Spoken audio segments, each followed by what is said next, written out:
Hello, kids. We're going to have a spanking good time today on the program. It's the Jim Cornette Experience. It is coming to you from quarantine. My co-host is quarantined in the most pestilence, disease-ridden part of the world now. I am quarantined in spacious Castle Cornette, and you are here today to listen to another great, fantastic, fabulous, wonderful podcast, including old wrestling, new wrestling, ruthless aggression, cooking with Pat Patterson. Just trust us, folks. It's a darn good program. And now to join me, the social distancing champion of Mrs. Finster's Finishing School, the lone stranger himself. He is the alone Brian Last. Aloha, Jim. Aloha and alone. Actually, not alone. I have a house filled with people who are also quarantined up here. It's an unofficial quarantine. Then how can you be alone again together? You're the one who said it. Well, I always say what I mean, so you've got to fucking get away from those people. You have to be alone. You're the lonely Brian Last. Never lonely. All right. Thank you to everybody who has to be out in the world to keep the essential services running. And you know me, I try to look on the positive side of things. I'm always the bright guy, right? The bright, shiny outlook, never pessimistic, always optimistic. Never see the glass half empty, but always see it half full. Either that or cracked and hopelessly in need of repair. But, so when you do the numbers, yes, we need to practice the social distancing, and we see what happens when we don't. Mardi Gras, where people puke all over each other, wasn't a good place to be for the coronavirus. But California, they clamped down real quick. Some of the redneck governors, like they've always got an idiot in Florida and always a Republican in Florida, right? He wants to send the old people still to church so they can all contract everything at the same time, apparently. That can be his only reason. But anyway, we're containing things, and they've contained things around the world when they have done this, except New York and New Jersey. What the fuck is wrong with you people? Were you just out in the middle of Times Square all pissing on one another 2 weeks ago? How did this blow up like this up there? Well, A, we have a pretty big population up here, but B, I think we've had more testing than most other places, and I think you're going to see some scary results in the weeks ahead from places like Texas, Florida. That governor has made some of the stupidest mistakes I've ever seen a politician make in a calamity in the last few weeks. He's a Trump fuck and wasn't even up to date with Trump when Trump changed his tune because they convinced him that he was going to kill a bunch of people if he didn't. The DeSantis lagged on that 3 or 4 days, didn't he? He did, although slightly off topic here. He's an idiot, unqualified for his job. The man he ran against, Andrew Gillum. Have you followed what happened to him? Oh, I saw that. He was only drunk and passed out in the room where the fucking guy OD'd and another guy was on meth. And last thing he remembered, he was at a wedding reception. Is this the story that was told? He was at a wedding reception. They found him naked, drunk, passed out with vomit on the floor in the room with a male escort who was, I guess, overdosing on crystal meth. Florida, folks. Anyway, you know what the problem is up there with your disease, as I was mentioning, is the same thing that I've said. Human beings were not meant to live that close to each other, on top of each other, and that large of a number, and that confined of an area. New York City has always freaked me out for just such that reason. You can't go anywhere to get away from people, and fucking it's so tight. It's too confining.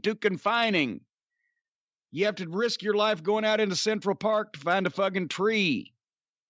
And human beings were not meant to exist like that. And it's just a breeding ground for filth and famine and pestilence and misery and heartache and pain blue than agony, baby. And you see those poor people in those apartment buildings that have to, now when you're quarantined in good Lord, you're in a box surrounded by other people in other boxes in these giant apartment buildings. with no way to escape and no way to see the fucking blue sky except go out on those little teeny tiny balconies. Holy fuck. That would be my worst nightmare come true. I'm very claustrophobic. So I, especially to all of you folks up there, we send our condolences, or not condolences, but goddamn, we feel bad for you folks. Because no wonder you want to buy all the goddamn wrestling DVDs I have at jimcornette.com. More on that later. But anyway, but if we just stay away from each other and assume each other is a zombie for the next 2 months or so, we should be all right. Until the fall, apparently. Well, we'll cross that bridge when it falls on us. But big cities, yick. See, once again, Jim Cornette was right. Have you seen the goddamn new Papa John's commercial? Our friend Papa John here in Louisville, our hometown hero. Have you seen the new commercial? I have. They threw him out of the company, didn't they? Well, yes, that was a year or two ago. Yeah. But they still call themselves Papa John's. And he claims he was railroaded. That's a story for another day. But have you seen the new commercial spot? I have. Your thoughts? What the fuck? They are actually advertising now. From the time your pizza comes out of the oven, it will be untouched by human hands. This is something they got to fucking advertise? What were they doing before? Wiping fucking snot rockets on it? Here, hold on. I got to get this booger out of my nose. Oh, shit. Let's just wipe it on that fucking large special. They don't say anything about what happens before it gets in the oven. Well, once it goes in the oven, even a snot rocket or two would be cooked. And, once it reaches a certain temperature, it neutralizes the yuckiness. But nevertheless, once it comes out, I was always expecting that people wouldn't just go up and paw all over it and fucking wipe their hands on it and stick it in the fucking box with their bare fucking mitts. I didn't know this was something that they now figured they could advertise as a plus. I see you have no comment. You're Mr. Pizza Boy. Aren't you going to rant and rave about Papa John putting meat and goodness on his pizzas? No, because that's bullshit pizza. That's not real pizza. Well, I'll agree with you there. And they're skimpy on their toppings, too. And by the way, every commercial I've seen overnight now is customized for coronavirus. I saw, I forget what car dealer the other day, but they had a commercial, we will forgive payments for 6 months. I was like, oh, shit. And now it must be serious. It sounds like the old commercial by Art Fern on a Tea Time movie segment of The Tonight Show. Got bad credit? No problem. Got no money? No problem. Don't want to pay us? You got a problem. Speaking of which, at jimcornette.com, I have an update. If you're a customer at Cornette's Collectibles, you're getting the fine merchandise, the DVDs, so you can watch while you're in confinement, lockdown, solitary. I have an update for when the folks should expect their orders. They'll get there when they fucking get there. Thank you very much. And in other news, no, I don't mean to be rude. I really don't. No, thank you, everybody, for your business and your patience. We are laboring under several handicaps, including now I'm down 3 clerks at the post office. Not only John, because he's elderly, but another one of the young men that works there, he's got a young baby at home, and another lady's not there. So I have made arrangements with my lovely young dedicated clerk, Bree, who is hale and hearty and full of vim and vigor. And we're meeting for an hour 3 times a week to get all that. And that's everything I can wheel in to the post office by myself 3 times a week. And then, as you know, Brian, I come back, I record with you. I fulfill orders and pack envelopes and boxes, and I ship, and then I do it all over again. That is my life now. That's all I do. But we are keeping up as best as possible. Expect a 5 to 7 day turnaround from the time I get your order till the time that it does go in the mail, because I'm only human. But just remember, folks, when you order a Rolling Stones CD from Amazon, Mick doesn't put it in the envelope himself. So I think it's only fair I get a little break. But thank you for your business and patience. And I am continuing to risk my life out in public for the good of everybody who wants to watch classic wrestling. And the Wrestling Gold DVDs, less than 250 remain. I believe we're down to less than 175 action figures that will be available apparently ever again. Who knows with this goddamn world.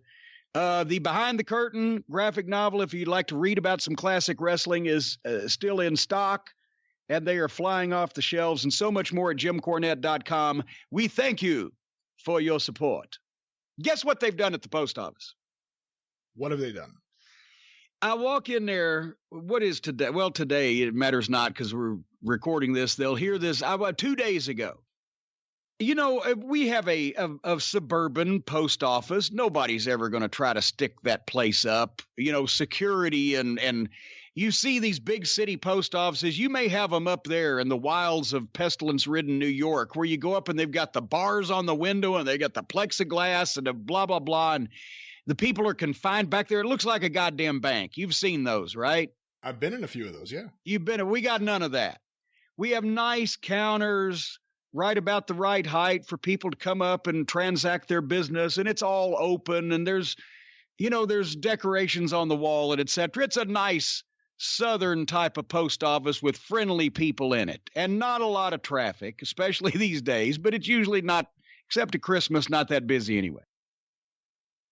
I walk in there 2 days ago, and they're sitting on, imagine an open counter that's, 4 feet off the ground, and it's 20-something feet long.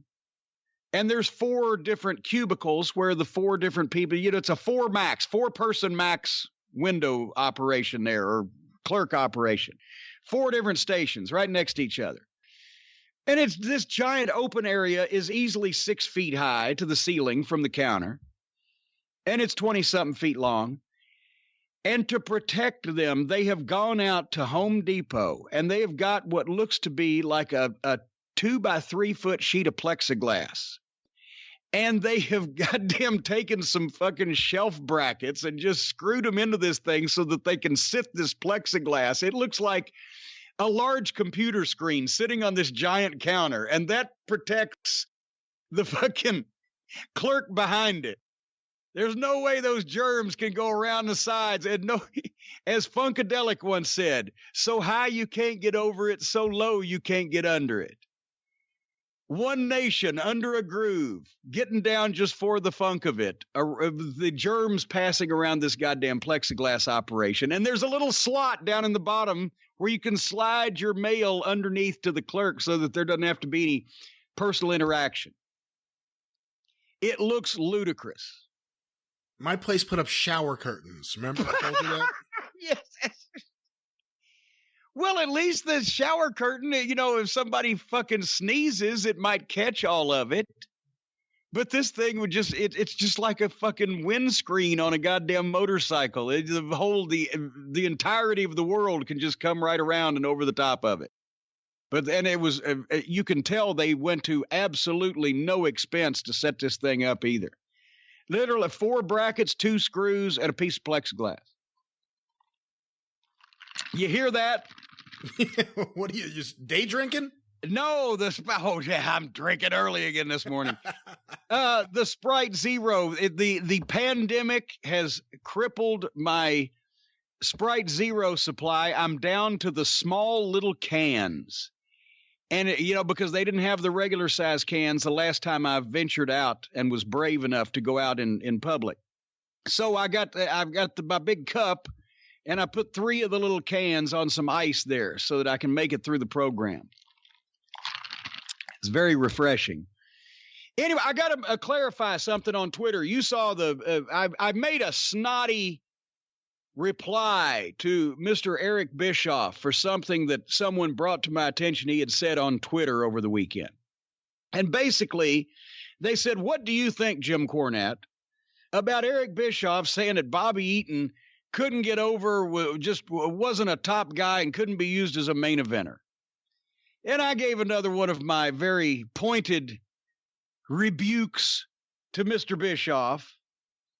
And then come to find out other people who actually would even tell the truth came to his defense and said, actually, he didn't really say that. What he said was, and then he went on a 5-minute qualifier about how Bobby was one of the greatest in-ring talents in the world, et cetera, et cetera. But at the time that he was running WCW, Bobby's promos weren't too good, which I will give everyone that.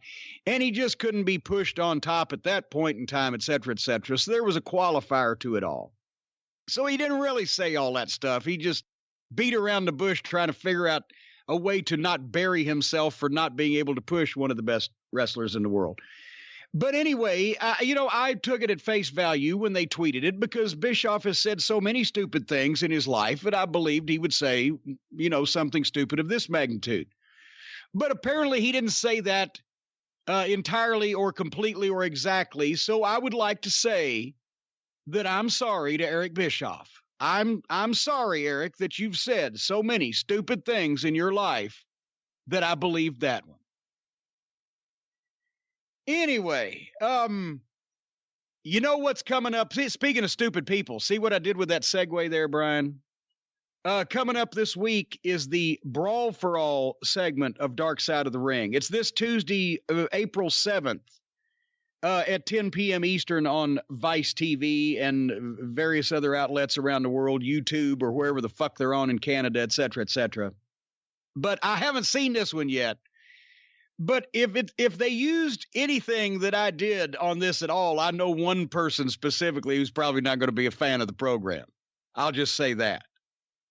But I encourage everybody to tune in just sight unseen for this because it should be interesting. And last week's thank you to everybody who said that I was looking so hale and hearty and chipper in last week's New Jack episode. Well, this week. It was just several days ago. New Jack episode, The Life and Crimes of New Jack. I love that title. But I did look fairly handsome on that program, if I do say so myself. Hale and hearty and fit and full of vim and vigor, which was a different thing than what apparently New Jack was full of every time I fucking saw him wrestle, apparently, now that he just come out. That was his fucking excuse for everything. Well, I was high as fuck. All day I've been snorting shit. I was high as fuck, but there are no characters like that left in the wrestling world, are there, Brian? They're all YouTube influencers and video game fucking players now. Yeah, there are no other New Jacks, that's for sure. Well, but that may be we haven't established whether that's a good thing or a bad thing, but as far as personality, we'll talk about Legends House later on, but did you hear about the show After Dark? I've seen the commercials for it, and they've certainly made me think that it was not a show that I had any interest in watching. Oh boy. I recorded it because I wanted, since it was following along the topic, but Vice has done this. This is not produced by the same team behind Dark Side of the Ring. We do not want to sully their reputation any more than it may be already sullied. By linking them with this thing, but oh boy, howdy. I know, we're all in the world of quarantine now where even the TV news people are not actually in the studio anymore. They're up against, it looks like the OVW fucking promo room where there's just a logo on the wall and boom, and you sit in front of it. So they couldn't do this thing in a studio. They're all on Skype from their fucking kitchens or whatever, but the host. First of all, I've done more entertaining television than this fucking show with a VHS camcorder and one chance to get it right and aired it. The host he's a comedian, allegedly. He branded himself that, I believe. Named Chris Gethard. Have you seen him? Chris Gethard. I've seen him in those commercials, yeah. He says it funny. He says Gethard, but his name is Chris Gethard. And he doesn't throughout the whole program. Listen to one of the questions that he asked New Jack in front of Sandman, Tommy Dreamer. And I thought, Sandman and Dreamer were on the screen at that time. He said, so did you work in Smoky Mountain Wrestling? Did you work with a team of writers to do your promos? And they all fucking horse laughed at this idiot. He is the worst example of a fucking wrestling nerd who knows absolutely nothing about, unless he's seen it on TV the last 3 years. about fucking wrestling. And it was pretty brutal. So I wouldn't recommend sticking around, folks, after the Dark Side of the Ring. If you want to watch the show twice, they'll rerun it later on that night. But you can skip the guy getting hard on After Dark. If you want entertainment and you're quarantined and you're cooped up in the house, instead of watching substandard television programs, you can get on YouTube or you can join Patreon. Is that correct? Which both are now just catching fire. Either official Jim Cornette on YouTube or Corny's College of Wrestling Knowledge on Patreon. That is correct. Of course, patreon.com/Cornette gets you access to the archives of the drive-thru any experience. Another batch goes up each and every Sunday evening.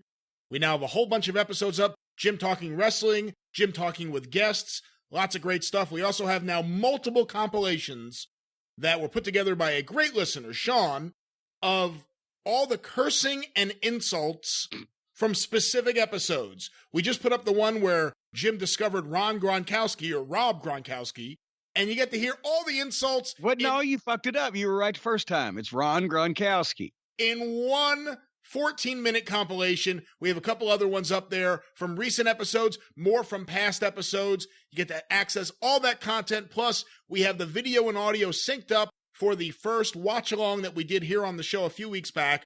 The first 5-star match, Jerry the King Lawler versus Terry Funk. Join today, patreon.com/Cornette. We're going to introduce another tier very, very soon this month. And I got to tell you, me and Jim have been talking about things that he could do a watch-along on, things he can review, other ideas for content. I think if you're a fan of Jim Cornette, if you are home and just struggling for more content that isn't shitty, you're going to be getting it from Jim Cornette's College of Wrestling. If you're desperate, ladies and gentlemen, for the sight and the sound of a real man who knows what wrestling is all about, accept no substitutes, baby. Accept no substitute. Come to the man who has been there and done that and known that and is not afraid to tell the truth instead of bullshitting you. When will this bullshit be over with? That's what they're saying to themselves. When you listen to a wrestling podcast out there these days, the thing uppermost in your mind is, when will this bullshit be over with? But instead, with Jim Cornette's shows, you can say, this is the truth. Dusty said that to me one time. He said, he was talking about something. He said, now we could have just put a we're in the control room at TBS with all the monitors and we're the director and the AD and the audio, blah, blah, blah. It's a TV studio. And where he set up at the desk so he could produce the Saturday night TBS show and the Sunday night TBS show. And he was telling me to say, talking about my promo, right? But he said, a lot of people be sitting there at this point and they won't be getting it because you ain't got to the point yet. And they'll be sitting there and they'll be saying, when will this bullshit be over with? But then all of a sudden you hit them with that and here comes it. And now they're, oh shit, now we know what the fuck's going on. But I always loved it. When will this bullshit be over with? Patreon.com/Cornette. Also, of course, you mentioned YouTube. A record month for us on YouTube. We are now closing in on 100,000 subscribers. The next big milestone for us will be 200,000 subscribers. But sign up today. Well, now wait a minute. Don't get too fucking antsy there. We're going to be happy with our 100,000 for a while before we get the 200,000. But the question has remained to be settled and answered conclusively. When we get 100,000 subscribers on YouTube, do I get a fucking cake? You could buy Do I get a fucking cake from getting who? 100,000 subscribers from YouTube? They don't send cakes. They barely have employed. They closed all their offices because of this fucking coronavirus. Hey, fuck, you can still have shit delivered. The point is, if we have gotten them all these millions and millions and millions of listens that they say that we have gotten, all these downloads or whatever they fucking call them, and all these millions of minutes, and we get 100,000 subscribers for their business that they're operating there, I think I should get a fucking cake. All right, I'll keep the award and I'll send you a cake. I want cake. What kind of cake? Fucking what do you mean? What You're kind of cake? You're so demanding about wanting cake. You don't have an idea of what exactly you want? What other kind of cake is there? There's chocolate cake? There's pound cake? No. There's crumb cake? A big old white cake with white birthday icing. Not the little whipped light kind of icing, but that heavy stuff that you can just taste and feel the sugar grating on your fucking teeth. White cake with white icing, birthday cake. What kind of cakes did you buy when you got your face slammed into them? White cakes with white icing. That's what I was thinking. Yeah. So, I mean, different kind of, you got your food coloring in the icing, but I don't want no chocolate. No, there's too much chocolate around the world. I want fucking the vanilla. Because chocolate has caffeine in it. It give you heartburn, but vanilla just goes down so smooth. But yeah, when I would always open my mouth when the face went in the cake. But anyway, as far as YouTube is concerned, so we are almost there to 100,000 subscribers. That's right. I want cake. Well, we'll see what we can do about that. We'll see if anywhere is open that we can send you a cake. But you can join today, subscribe today, and also check out all the videos, as well as the amazing, it gets better every day, Travis Heckel artwork. tinyurl.com/official corny YouTube, or just go to YouTube and search for Jim Cornette. It will be the very first thing that pops up. The official Jim Cornette YouTube channel. You got a little Bob Luce-ish there. It'll be amazing. It'll be incredible. The best thing ever. Oh, I was going to post it on Twitter later on. I just got a Bob Luce program, and it seems to all be about Kowalski, and the headline on the front page is, The Kill Man! I've never heard Kowalski called the Kill Man, but I love it. Hate ape and kill breed was my favorite. Baron von Raschke was the hate ape. And Bruiser and Crusher were the kill breed. I have one that's hate ape, but I thought it was Pampero Firpo. Well, see, the thing is, he cut those fucking words all out of magazines. The thing was put together like a ransom note. So when he got hate ape together in a program, he could cut it out and use it again. If you go through, a lot of that shit is reused over and over, including the actual words, the little cutout words of the magazines that he put together. It's a fucking ransom note. I would love to have somebody do a biography of Chicago promoter Bob Luce, or as Sam Mineker called him in Indianapolis, general manager matchmaker Bob Luce, who was never seen at the matches in Indianapolis because he couldn't fucking get drunk at the Chicago stockyards and go to the matches in Indianapolis at the same time. But it was better than saying we're doing this in Bruiser's garage. That's right. Anyway, if you have to clean out your garage and you get sore or achy, or you've been carrying a fucking co-host on your podcast on your back so long you're a hunchback because he doesn't pull his own weight. I've been there. If regardless of what kind of pain you have, even if it's a pain in the ass, you rub some of this shit on it, it's going to feel better. Yes, ladies and gentlemen, we're talking about the miracle product, the wonder product that is Omax cryofreeze.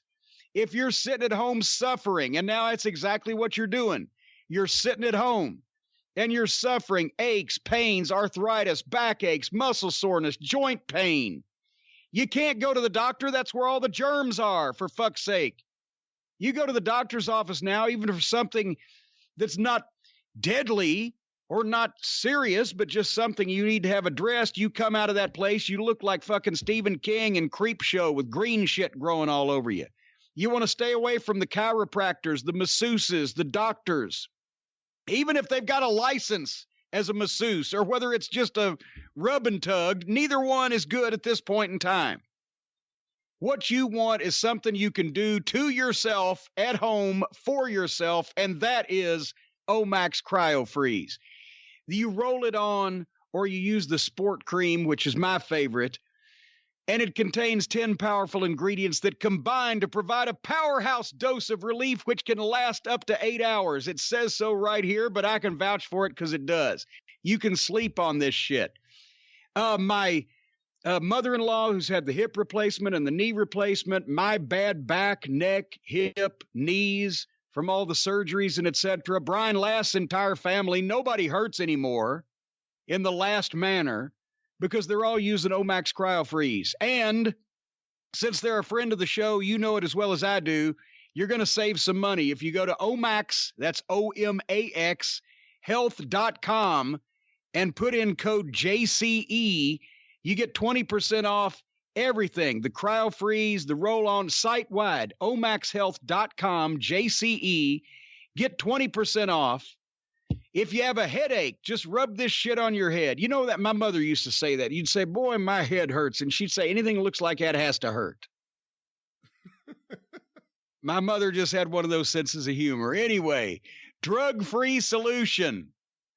And it doesn't stink, and it's not all greasy, horrible like that fucking icy hot stuff that people tell you to put on you. So Omax. Yeah, it's good for people who can't go to physical therapy right now that I think about it. Well, yeah, you don't. I've had physical therapy, and they're all up over your shit. They're in your face. They're up your ass. They're everywhere. I had extensive physical therapy. They were up my ass all the time, but they're way too close to you. What were you getting physical therapy for? My hip. He had his face in the vicinity of my ass one day, and I was upside down, and I farted before I realized I was going to do it, and it was one of those bugle toots right in his face. Do you acknowledge it, or did you no-sell it? Oh, I had to fucking laugh because, I couldn't blame it on the dog. He was staring at my fucking sphincter. All right. Anyway, Omax. All right, Mike Mills is on the program today for a few minutes here. We should tell the folks, we've had him on before, but he does the Booking the Territory podcast.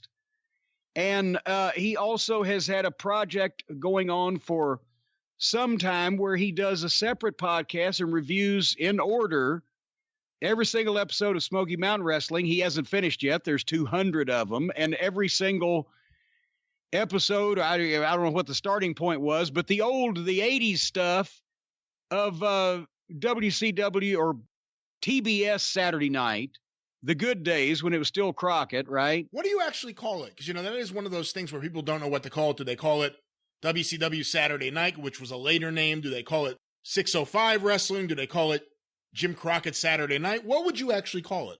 Well, in the business, we would obviously say we're going to do the TBS TV or Atlanta TV was mainly what you called it, Atlanta TV. It had been that way for years, or the TBS tapings.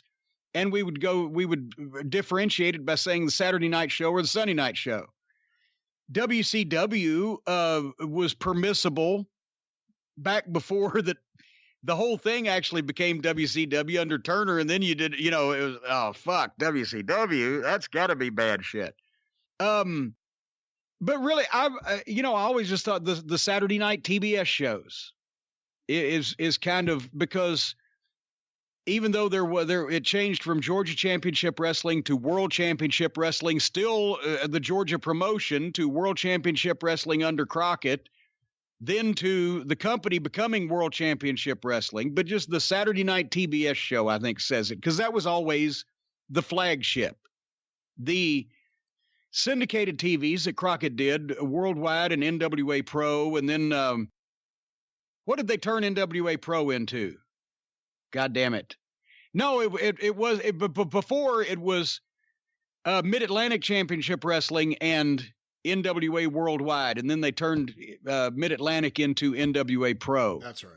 But those were the most important TVs to sell tickets to the live events because they were on broadcast television in all the markets. That's where your local promos played.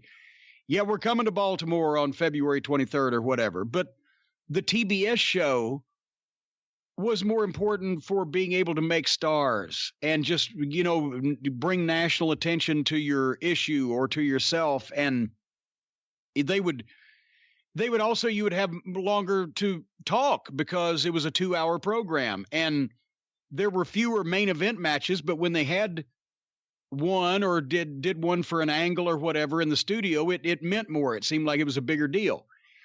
Because a lot of the syndicated TVs would be done from the arena, especially like in the Bash Tour. They were all arenas, but the high school gyms or Gaffney, South Carolina would be one thing, but then you'd get something from Greensboro, something from Charlotte, or something from Raleigh, or something from Norfolk or whatever. And so anyway. Do you think people lose sight of that because all the Saturday night shows are on the network, and I'm not sure if any of the syndicated shows are.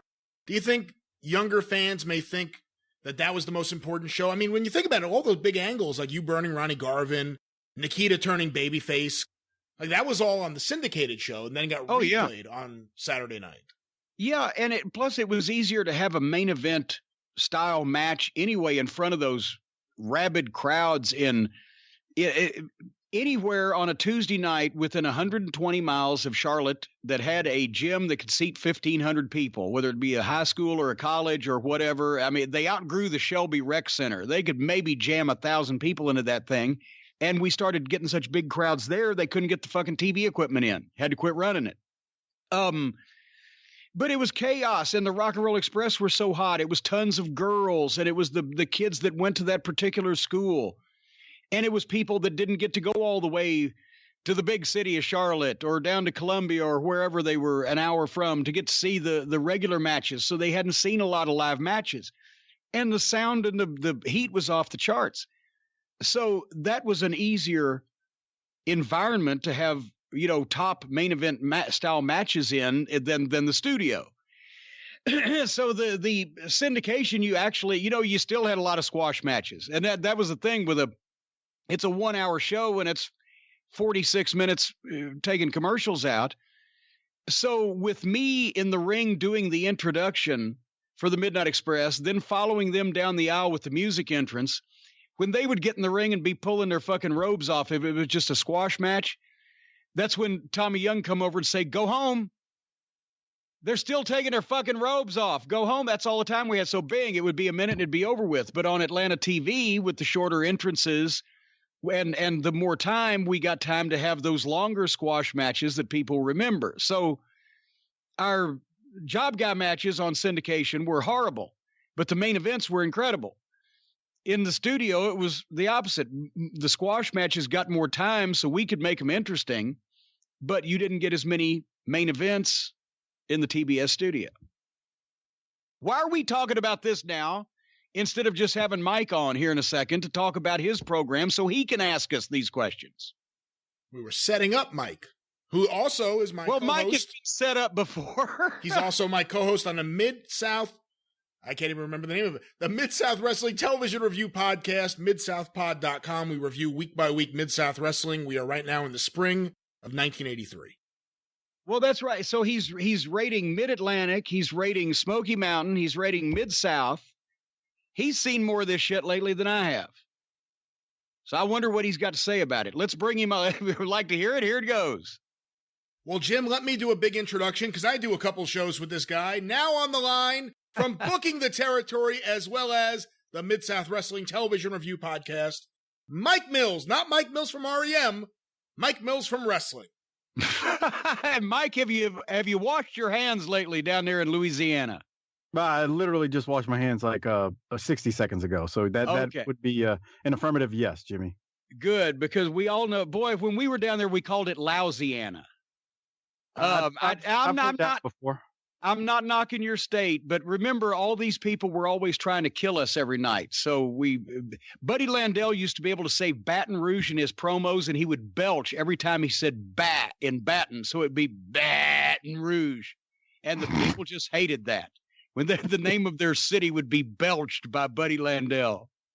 Well, let me say, as someone who has been to Houma, Louisiana quite a few times in my life, and who went to college, not even 30 minutes from Houma, Louisiana, everything you say about Houma, Louisiana and their fans is 100% correct.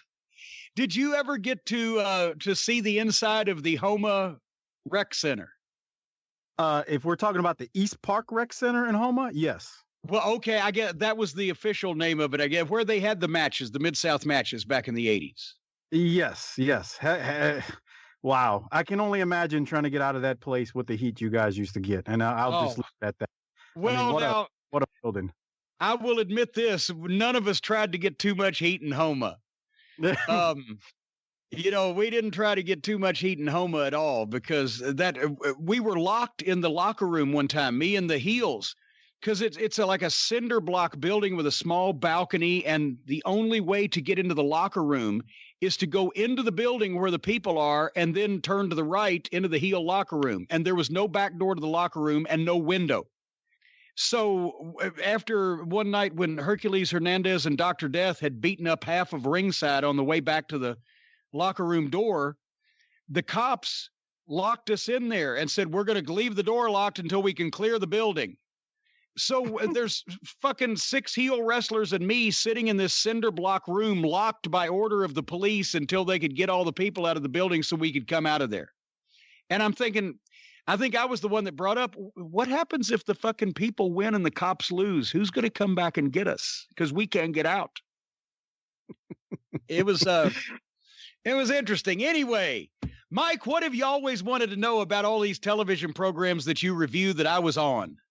Well, I just want to say first, Jim, thank you for having me back on The Experience. I greatly appreciate it. If someone would have told me that nearly 5 years ago when Doc, Harper, and I started booking the territory, that you would have mentioned us on your show quite a few times and had me on multiple times as a guest, I would have asked that person what kind of drugs they were doing, and that would have been that. So thanks again for having me. Then following that, you would have asked, could you have some? I know you, Mike.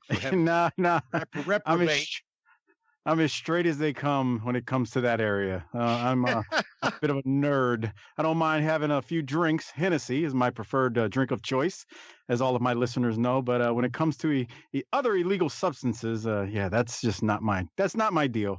More power to you if that's what you like. Anyone else? You're afraid to offend anyone. You're so inoffensive. Well, that's what's funny about Booking the Territory, the unprofessional wrestling podcast. I give everyone a warning. If you come and listen, everything's fair game. We don't talk politics or religion, but anything else, man, you've been warned. So there's that. But no, Jimmy, thank you for having me back on. Well, thank you for being had. But which one right now is your current favorite of the shows that you're reviewing? Is it the NWA product, the Mid-South product, Smoky Mountain product? What's at the top of the list these days? So as of right now, I would probably say NWA, because we have reached a point in Smoky where we're just past your Super Bowl of wrestling. So things are simmering down. I'll ask you about that later. It's all downhill from there. I will ask you about that in a minute. But I would have to say the NWA, and that's no slight against what's going on in Mid-South, where Hacksaw Jim Duggan has just become a heck of a babyface. So I would have to say that's the NWA, which leads to my first question I do need to ask you about regarding the NWA in late 1988, if you don't mind. Go ahead. So my co-host and I, the three of us, we've kind of got a difference of opinion about the Midnight versus Midnight feud. And here, let me get into the specifics of that difference of opinion. So Harper and Doc, they wanted to see you and the Road Warriors continue your feud after the way they bludgeoned you guys in New Orleans, which we did that show. I said, no, I'm fine with the pivot. And I really was. I like the fact that you pivot because I had already seen Road Warriors Midnight. So I guess, my question is, what were your thoughts about the way you pivoted directly to Paulie and in the quote unquote original Midnight Express and not going into another program with the Road Warriors? And I say that understanding that you had been talking to Dusty about, Paulie and the other Midnights coming in. Well, it saved our asses, because think about this. If we ended up with the World Tag Team title in an unplanned situation.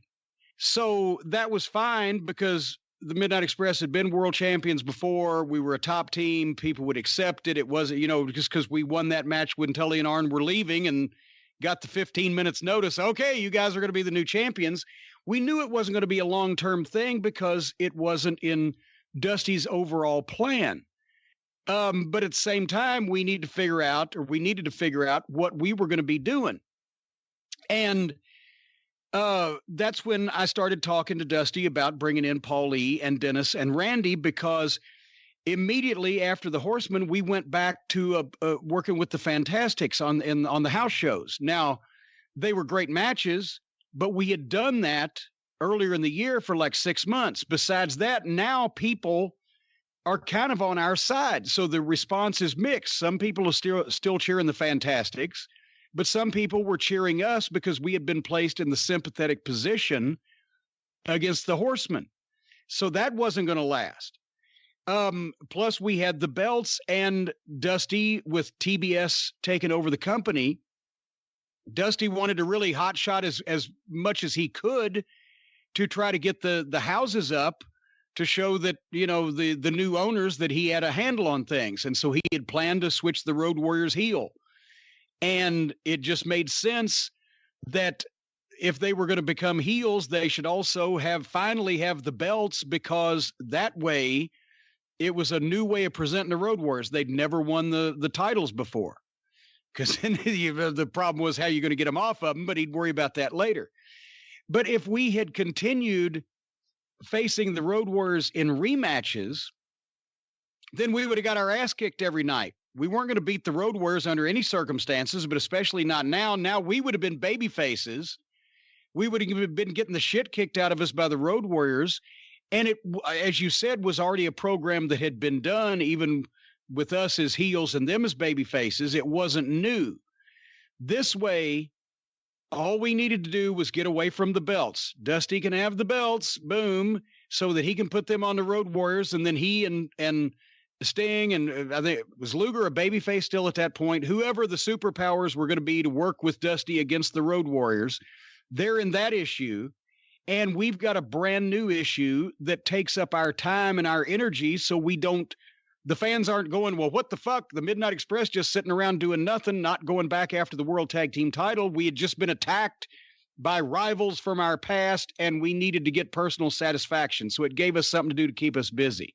So, yeah, we definitely wanted to work with the Midnight before the Road Warriors, because we could create something new and something that at the time we thought was going to last a while, rather than a rehash where we were going to get our asses kicked every night. We didn't know that with all the booking changes and all the bullshit under TBS, that the whole angle was going to get fucked up in like 3 months, but it started out with a bang. I agree. And Brian and I were talking about that week that you and he talked about it on the Experience, when I just thought it was just genius the way you pivot, not next week, but that same exact week is when you get busted open.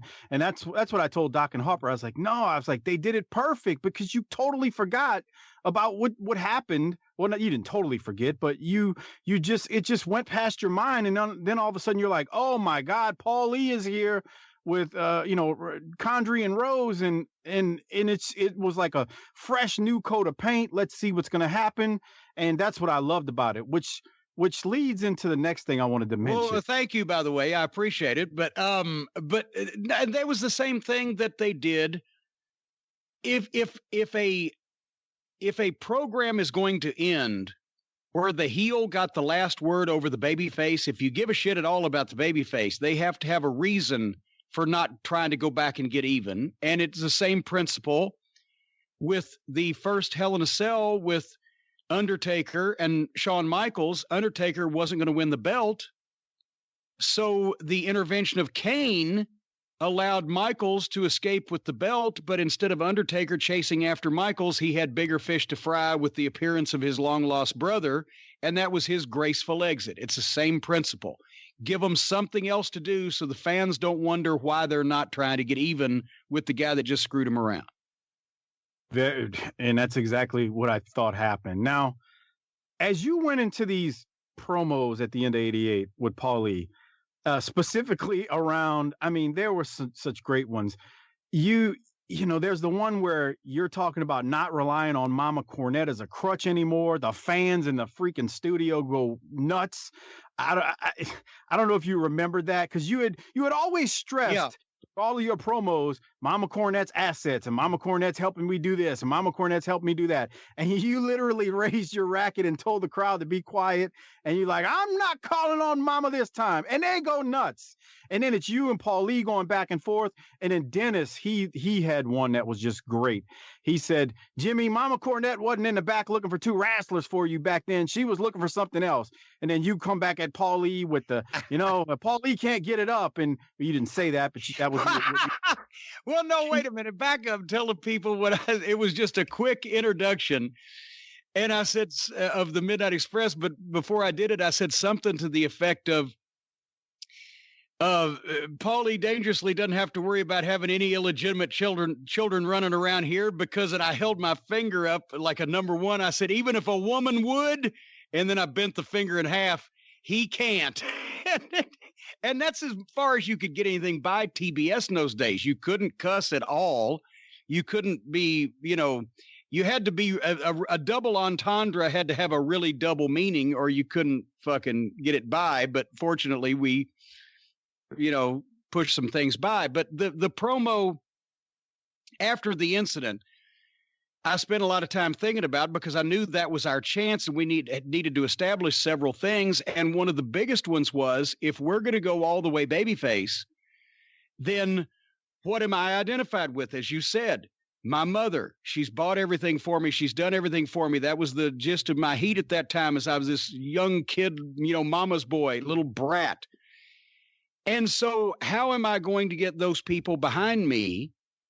I've got to renounce mama. I've got to say, it's about damn time I did something on my own, mama. And so she called me on the phone and she said, please, Jimmy, come back to Louisville. I'll get the lawyers on it. Come back to Louisville. I'll make sure you're okay. I said, shh, be quiet, mama. I love you, but it's about damn time I did something on my own. The place fucking blew, because yes, that's what they want to hear.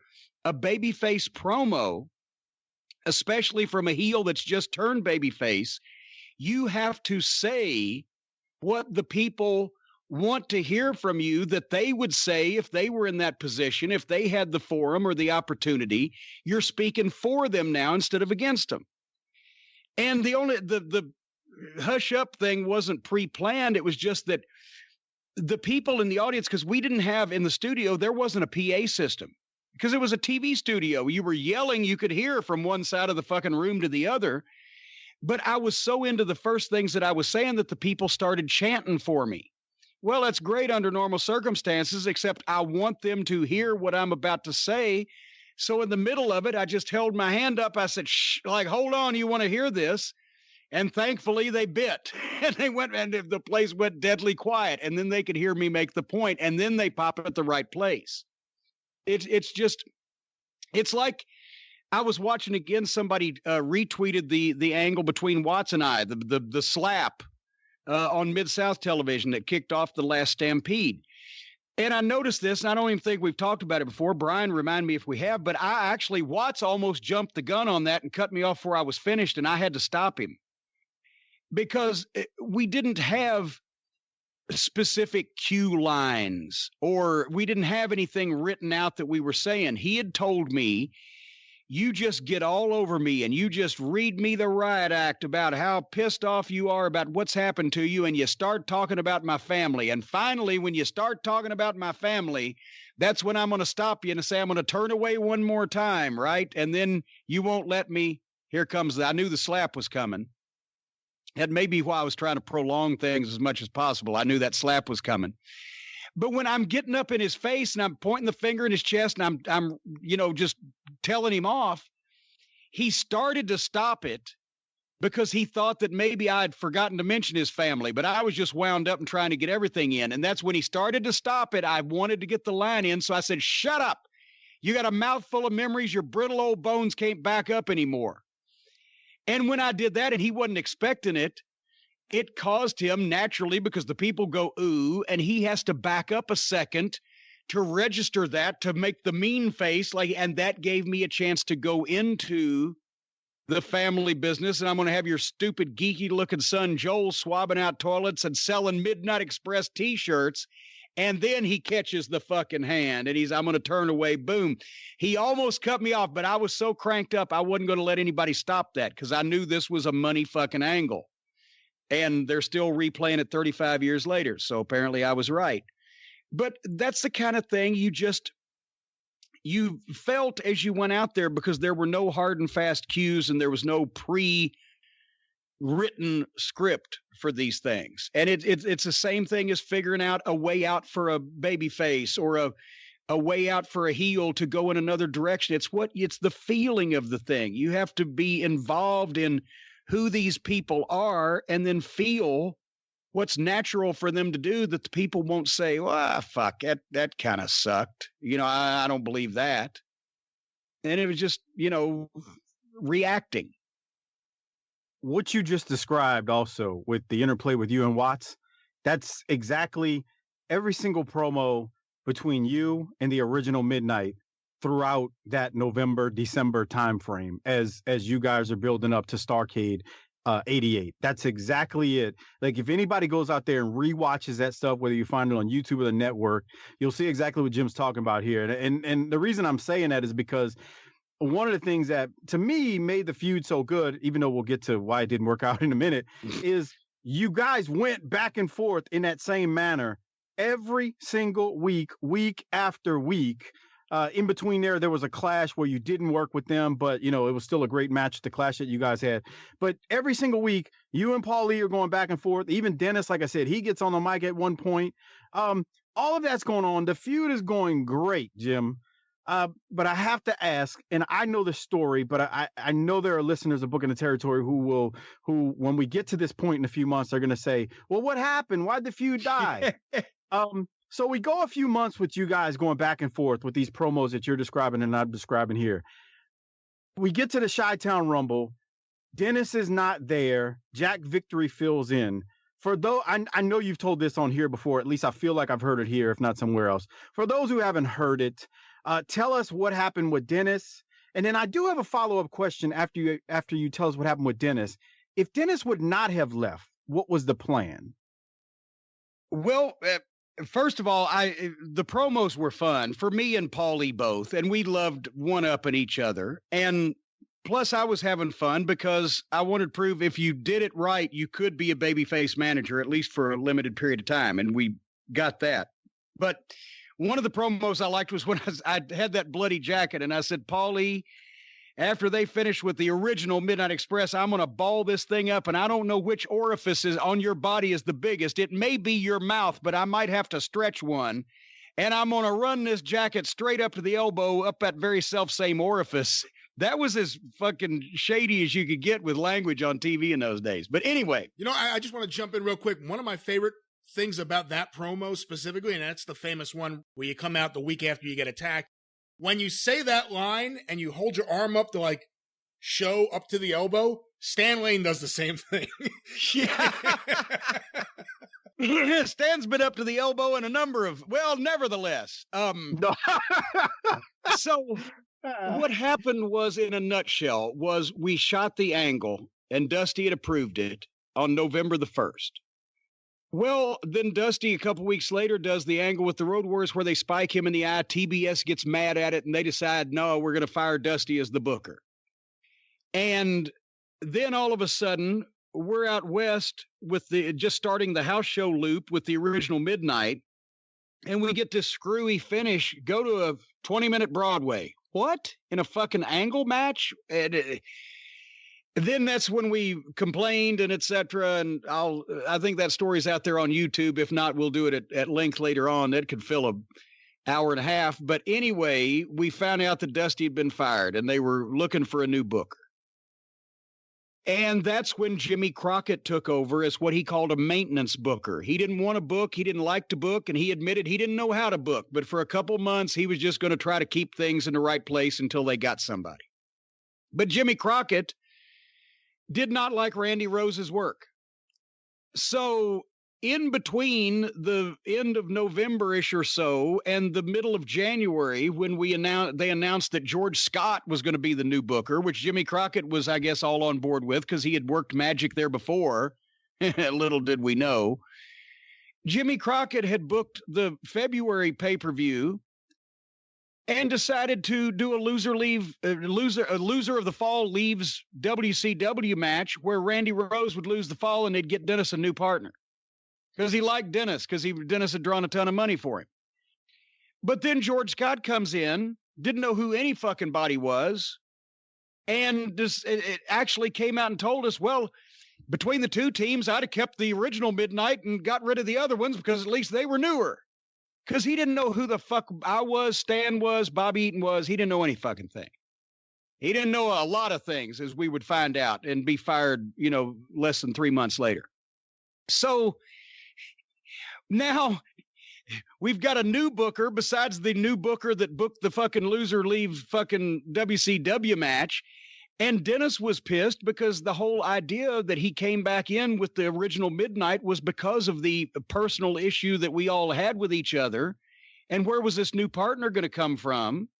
And he said, well, they're fucking doing it to me again. So the week of the pay-per-view in Chicago, they had put us at a couple of small town spot shows in South Carolina against the original Midnight Express.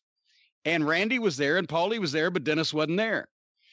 And the excuse that Paulie gave, because he said he had talked to Dennis, was that Dennis wasn't going to fly all the way from Colorado, where he was living, to South Carolina to do these 2 fucking shows at high school gyms and then be off a day and then go to fucking Chicago and he'd just be in Chicago. Well, we got Chicago. Of course, he wasn't going to be in Chicago, and he wasn't in Chicago. So I had this grand multi-phase finish that we were all going to do for this match and work out stuff with me and Paul E, because as limited as I was as a in-ring worker, Paul E made me look like fucking Luce and Buddy Rogers rolled into one. So we had specific things, and then that was all out the window, because now George Scott has decided that it's going to be Jack Victory. Well, normally you wouldn't beat the fucking substitute, but it was all fucked to the point where, what did they even do in that goddamn, who did we beat? Did we beat Randy or Jack? Now that I'm thinking about it, we beat Jack. We beat Randy because he went away and then came back as a goddamn bodyguard, didn't he? Or was that Jack? What the fuck am I talking about? Now I'm doubting myself because I haven't actually watched the match in a while. I just remembered Victory filled in, and now I'm doubting. Yeah. Well, the point is, I think yes, they beat Jack. They beat Jack, but got rid of Randy. That's what it was. That's why it's so fucked up, because Randy was gone just mere weeks later. But Jack had dropped the fall, but he came back as Secret Service Jack Victory as Paulie's bodyguard. That's right. So we won the match, and both the guy who lost the fall and the fucking partner and the partner who didn't even show up, all of them fucking disappeared. And then the guy who lost the fall came back. The one guy that wasn't supposed to. That was why it was booked into, and that happened between the 1st of November and the end of February. 3 different bookers, hot angled start, buried the house show matches, and then killed us on pay-per-view. Jimmy, but at least I got to potato Paul E a couple of times. In an ideal world, because I agree, when the angle starts, it's fine. It's just great. The you getting the juice, the bloody jacket, the white jacket full of blood, you bringing the jacket back on TV, showing it, you and Paul E going back and forth. In an ideal world, if I guess I'll say, well, Dusty got fired. Let's say, even with Dusty getting fired as the booker, you all can continue this feud as you wanted to. What would have been the ideal blow off for you in the Midnight against Paulie's Midnight if it would have worked out in a perfect world? Like, what would have been the ideal blow off, even if it's at Chi-Town Rumble or beyond? Well, we didn't get that far. I mean, obviously we didn't get that far in performance, but we didn't get that far in conceptualization. I would have loved to have taken a thing to the I would have loved to have taken a thing to the 1989 Great American Bash or Bash Tour, but the problem was by that time there was only really a Bash pay-per-view, and the Bash Tour was a member of the Federal Witness Protection Program. We've done the deep dive on the Bash 1989 on the road that we worked in front of the smallest houses we'd ever seen in our lives. So it was all dead by that point. But I would have liked to, obviously, I wouldn't have booked the 6-man so early as Crockett did, because there's no reason to fucking get Paulie in the ring that early before and take his heat off of him by having me beating him up. We could cat fight, but he shouldn't have been in a match just 2 months later, whatever.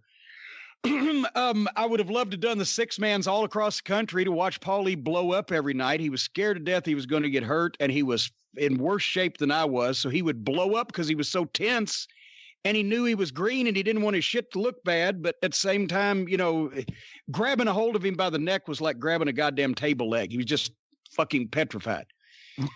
But we could have done, so much more with so many different stipulations. Could have put the teams in a cage with us both hung in our own small cage. All the shit that they used to do, the managers, we could have done it to both of us. And then ended up, it was great the way it ended because, let's face it, most of the attention was on me and Paul anyway, because when you got two guys can promo like that, that's where it's going to go. But as long as it was for the good of the teams, we were all together in it. But I think the final blow off with a single match between me and Paul at the Great American Bash pay-per-view 89, that was the way to do it. And that's why the booking committee did that, because they recognized that I had never actually gotten my revenge against Paul Lee one-on-one. And that's why they put that match in. That's also why, even though I blew my fucking knee and tore the cartilage the night before in Philly, I wasn't going to miss that match because didn't know if I'd get another chance. And I wanted to fucking get even in storyline on television. So I fucking taped it up and got through it. But they made it a tuxedo match because, Kevin Sullivan was on the committee at the time, and so was Eddie Gilbert. And they're thinking like a Memphis type of deal where we're going to have kind of a funny manager match or whatever. And we just heard that, and then me and Paul sat down and said, no, we ain't going to do a goddamn thing funny, because that was the thing. Even the boys believed at that time that Paul Lee and I hated each other. They could not fathom that we could get along. We had to be jealous of each other. So we fed that. The fans believed it because the boys believed it. And this was even before we really did have heat with each other. So we sat down and we said, and then me having one leg threw a monkey wrench into it a bit, but we sat down and we said, we're going to have a fight like that we would have a fight. Jim Cornette can't do much, but he's trying because he's the baby face. He's got to look a little gutsier. And Paul Lee can't do a goddamn thing, but he's going to cheat because he's the heel. And we agreed to lay shit in. Paul fucking backed up on that a little bit. His punches look like my Aunt Lola's, but we agreed to lay shit in and be serious. And I remember Kevin and Eddie came in to check on us, says, well, you're going to strip Paul Lee at the end, right? And, just do the kick the powder thing. That's the finish they gave us, the kick the powder. Okay. Now you guys, have some fun and, and rip some clothes and make it, we'll make it entertaining. And that's he's spitting in my face and I've got a bad leg and I try to go for him, but I collapse and he wipes his feet on me. And when he slapped me in the face, he slapped me in the fucking face. And I nodded his head on, because only number 3 of those 4 comeback punches was a live round. But when I got him on his knees in front of me and I'm going to give him the shots to the head, I could only stand on one leg because the other knee was so swollen and had so much blood in it. I had to have it drained the next day when I got back to Charlotte. So I couldn't really bend it. So I had no balance. So I'm literally standing on one leg and I'm just punching him in the fucking head every time. Ow, ow, ow. But the people, even in Baltimore, which wasn't the easiest market, bought it after a while. And you go back and watch the tape, you can hear the reactions. And at first, JR and Bob Caudle were like, well, let's see some clothes come off. And they're making the pansy jokes about both of us. But then when he started slapping me in the face real hard, they started realizing that we were serious. And they kind of got with it too. And the point is, it looked like a fight between two people that don't fight professionally, but didn't like each other. And that's what we were trying for. You said something there that modern wrestling really needs. You and Paulie, even going back to the promos we were talking about a little while ago, when this feud was just starting, I mean, y'all were throwing haymakers at each other every Saturday night. And you even said just now, like, even some of the boys thought we really had heat. That's missing today. Like, I don't watch a lot of today's stuff and go, man, those guys really just sound like they don't like each other. Like, you don't really feel that often.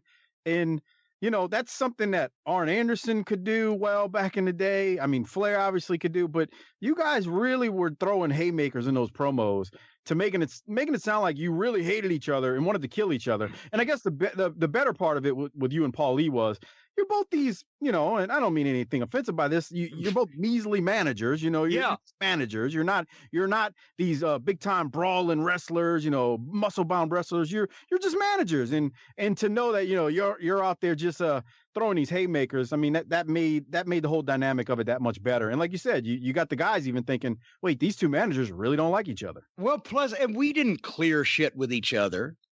Like some guys do. Well, is it okay if I say this or say that or whatever? Fuck. He knew what I was going to say when he watched the monitor and vice versa. And that's when we would fire each other up a little bit. And each person wanted to win the fucking promo battle, even if obviously the people are going to side with me and side against him. But just in terms of who belittled the other better in the context of drawing some money and furthering this program, that's what we were trying for. And it made it pointed and it made it sharp. And it was supposed to be.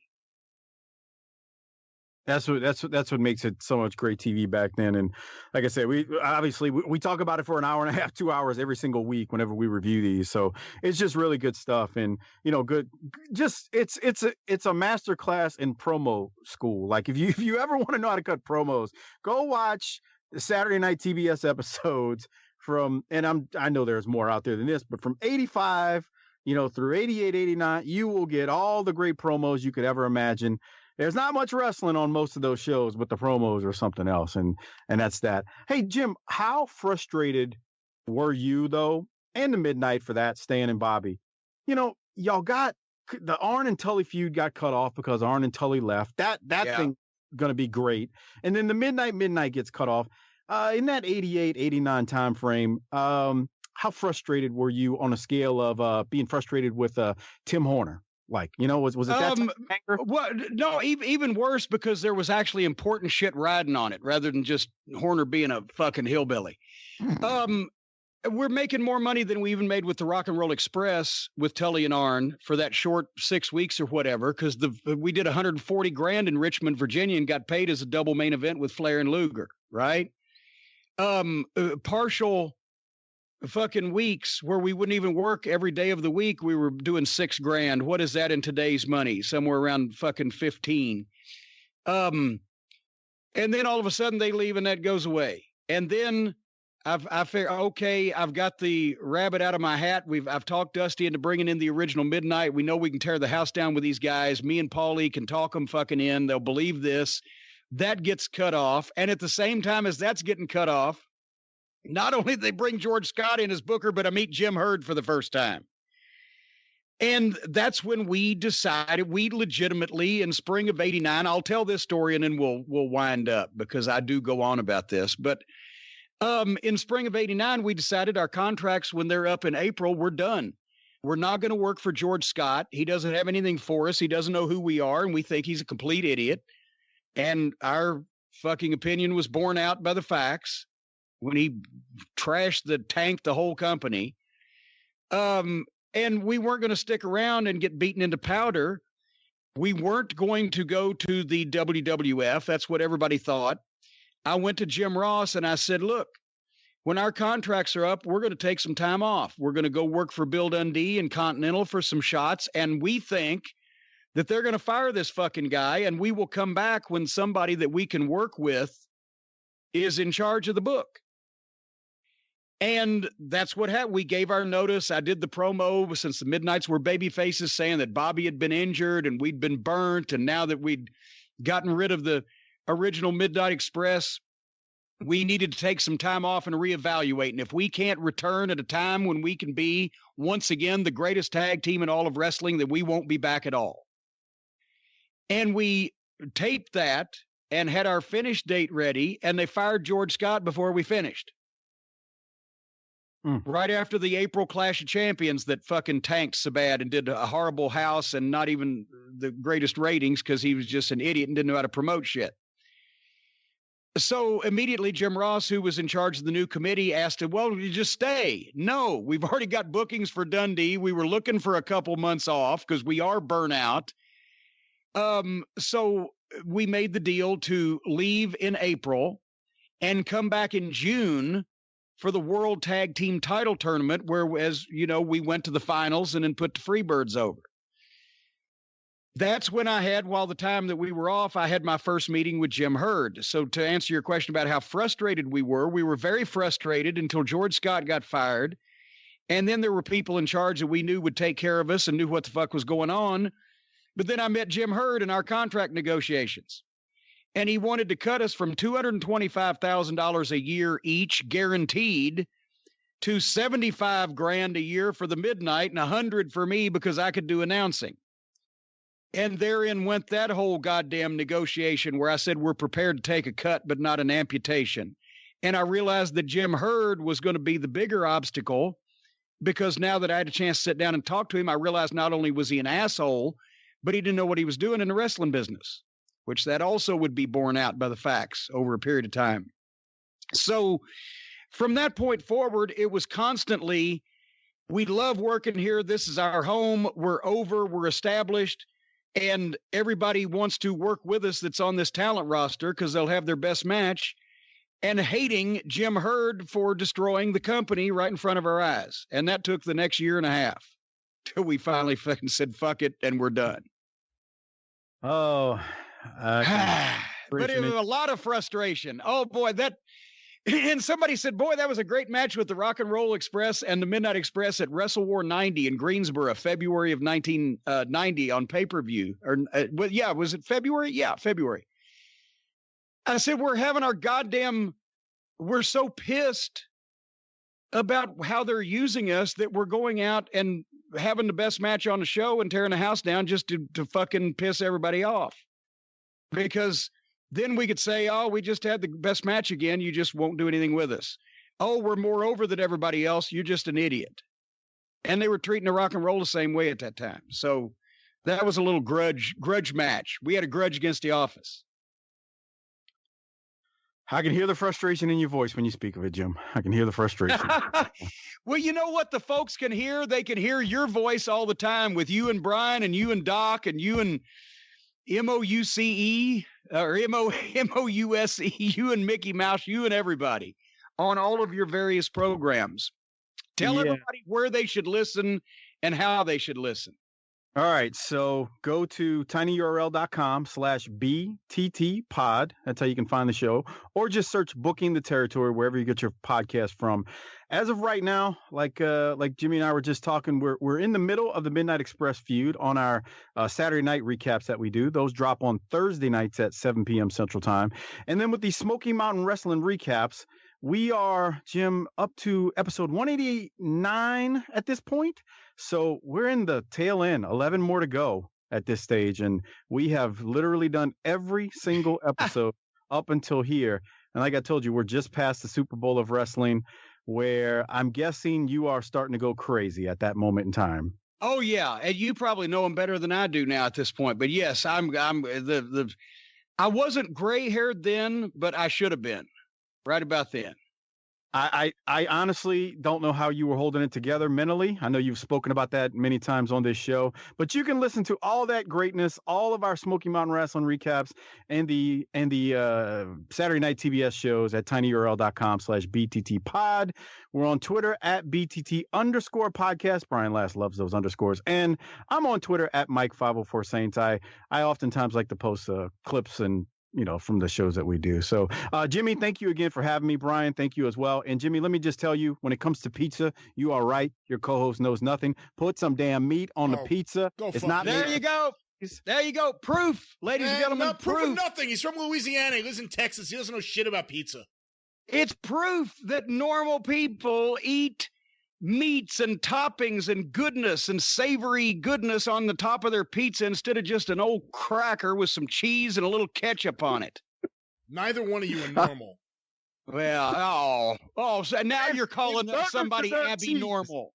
Abby Normal. All right. Well, for the abnormal Brian Last, Mike Mills, thank you for being on the program and bringing a ray of sunshine into this otherwise quarantine-ridden world that we live in. Listen to all of his shows, folks, because they're good, and we need to remember our classic wrestling while we have these memories, since that's all apparently we have now from the modern stuff is memories.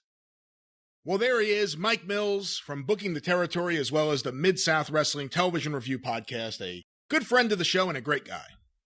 Come out of the closet, Tom Cruise.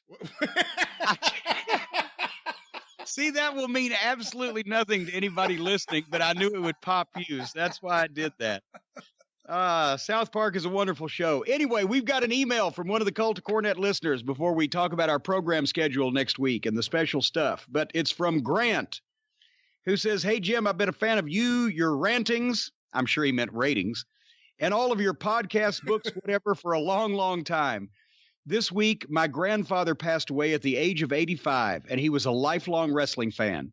We're from southeastern Illinois, and he grew up with Dick the Bruiser, and living about an hour from Evansville, he was well-versed with Memphis wrestling.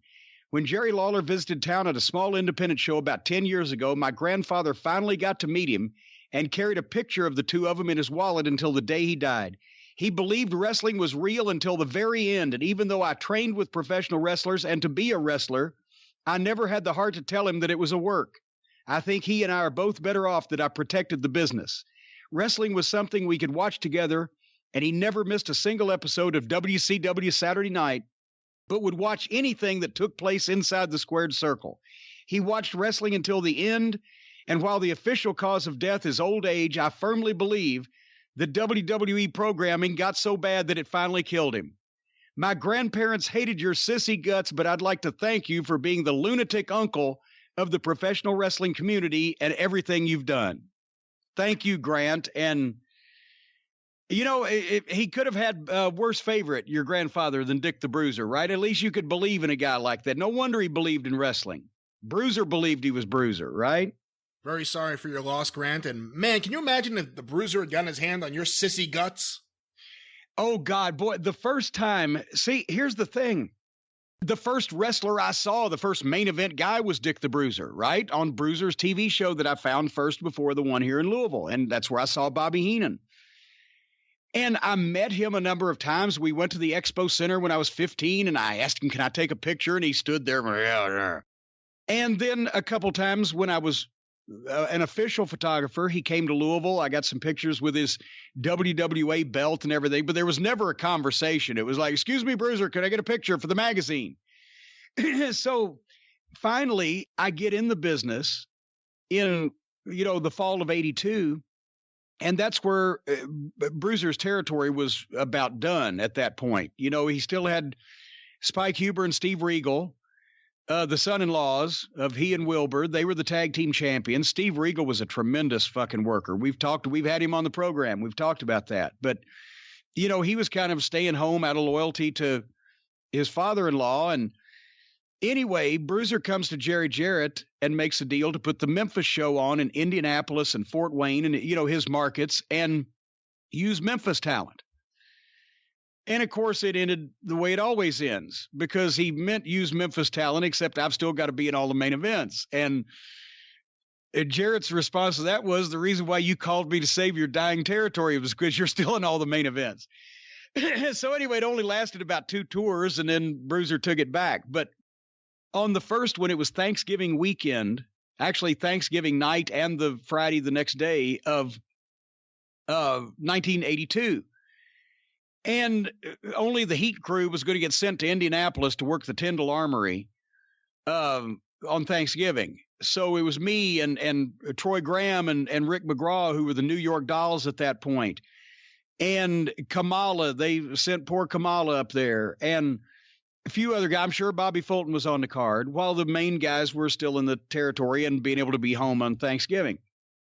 And the main event in Indianapolis at this old Tyndall Armory, where they used to run back in the 50s and 60s before, you know, and in between periods where Indianapolis was hot and selling out the big buildings. And it's this old building, and they've got that steam heat, so it's fucking 150 degrees in the locker rooms, and I'm getting a cold because it's fucking freezing outside and horrible weather. And I managed the New York Dolls against Regal and Huber, I believe it was, for the WWA tag team title. And then they said, well, we sent Kamala, but we didn't bring a Friday. Can you go out and take Kamala's? You know, he had the big African tribal mask and the spear and all of the, you know, the grass skirt and all of she was still doing the fucking full gimmick back then, right? So I said, okay, I'll go out and, you know, and take it. And he's working against Bruiser. Well, I'm not even supposed to stay at ringside. I'm just supposed to go get the shit and carry it back. So I'm down on my knees in front of Kamala. Imagine that picture. And I'm assembling all his stuff that he's taken off and everything. And I'm fucking greener than a pepper tree. So I don't even think to look over my shoulder. I ain't got my glasses on. So I saw Bruiser when I got in the ring on the other side of the ring, but I didn't see the look on his face. he apparently wasn't real happy because the fucking house was dreary on Thanksgiving night, and he was there himself. Even though he lived in Indianapolis, he still didn't necessarily want to be right there. And as I stand up and I've got a fucking armload of goddamn Kamala shit, Bruiser has walked up to tell Kamala, jump me before the bell. Well, when I stand up, he literally says that, jump me before the bell, right over my fucking shoulder. And I turn around and I'm staring face to face with Dick the fucking Bruiser. And I almost fucking pissed myself. And immediately I fucking bail out of there and Kamala jumps him before the bell and I fucked off. But Bruiser still at that point scared the shit out of me because I'd always known Bruiser as Bruiser, not as one of the boys. Bruiser. Like to hear it? Here it goes. You know what? No one knows where he got the name Dick. Because a lot of people thought his real name was Richard Afflis. It's not. It's William Afflis. No one knows where he actually got the nickname Dick the Bruiser. Because a lot of people thought it was short for Richard. That's why so many people think his real name is Richard. Maybe it could have been because he was a big dick. It could be. I hate to taint the memory of the Bruiser. He was absolutely legitimate, but Bobby Heenan and several other people have told me he could be quite a fucking dick. So there you go. Did Heenan hate him? He wasn't warm on him, even 20 years later. You know, that's why he left to begin with, Heenan, and called Vern, because he had been working for Bruiser from the start of his Bruiser started him.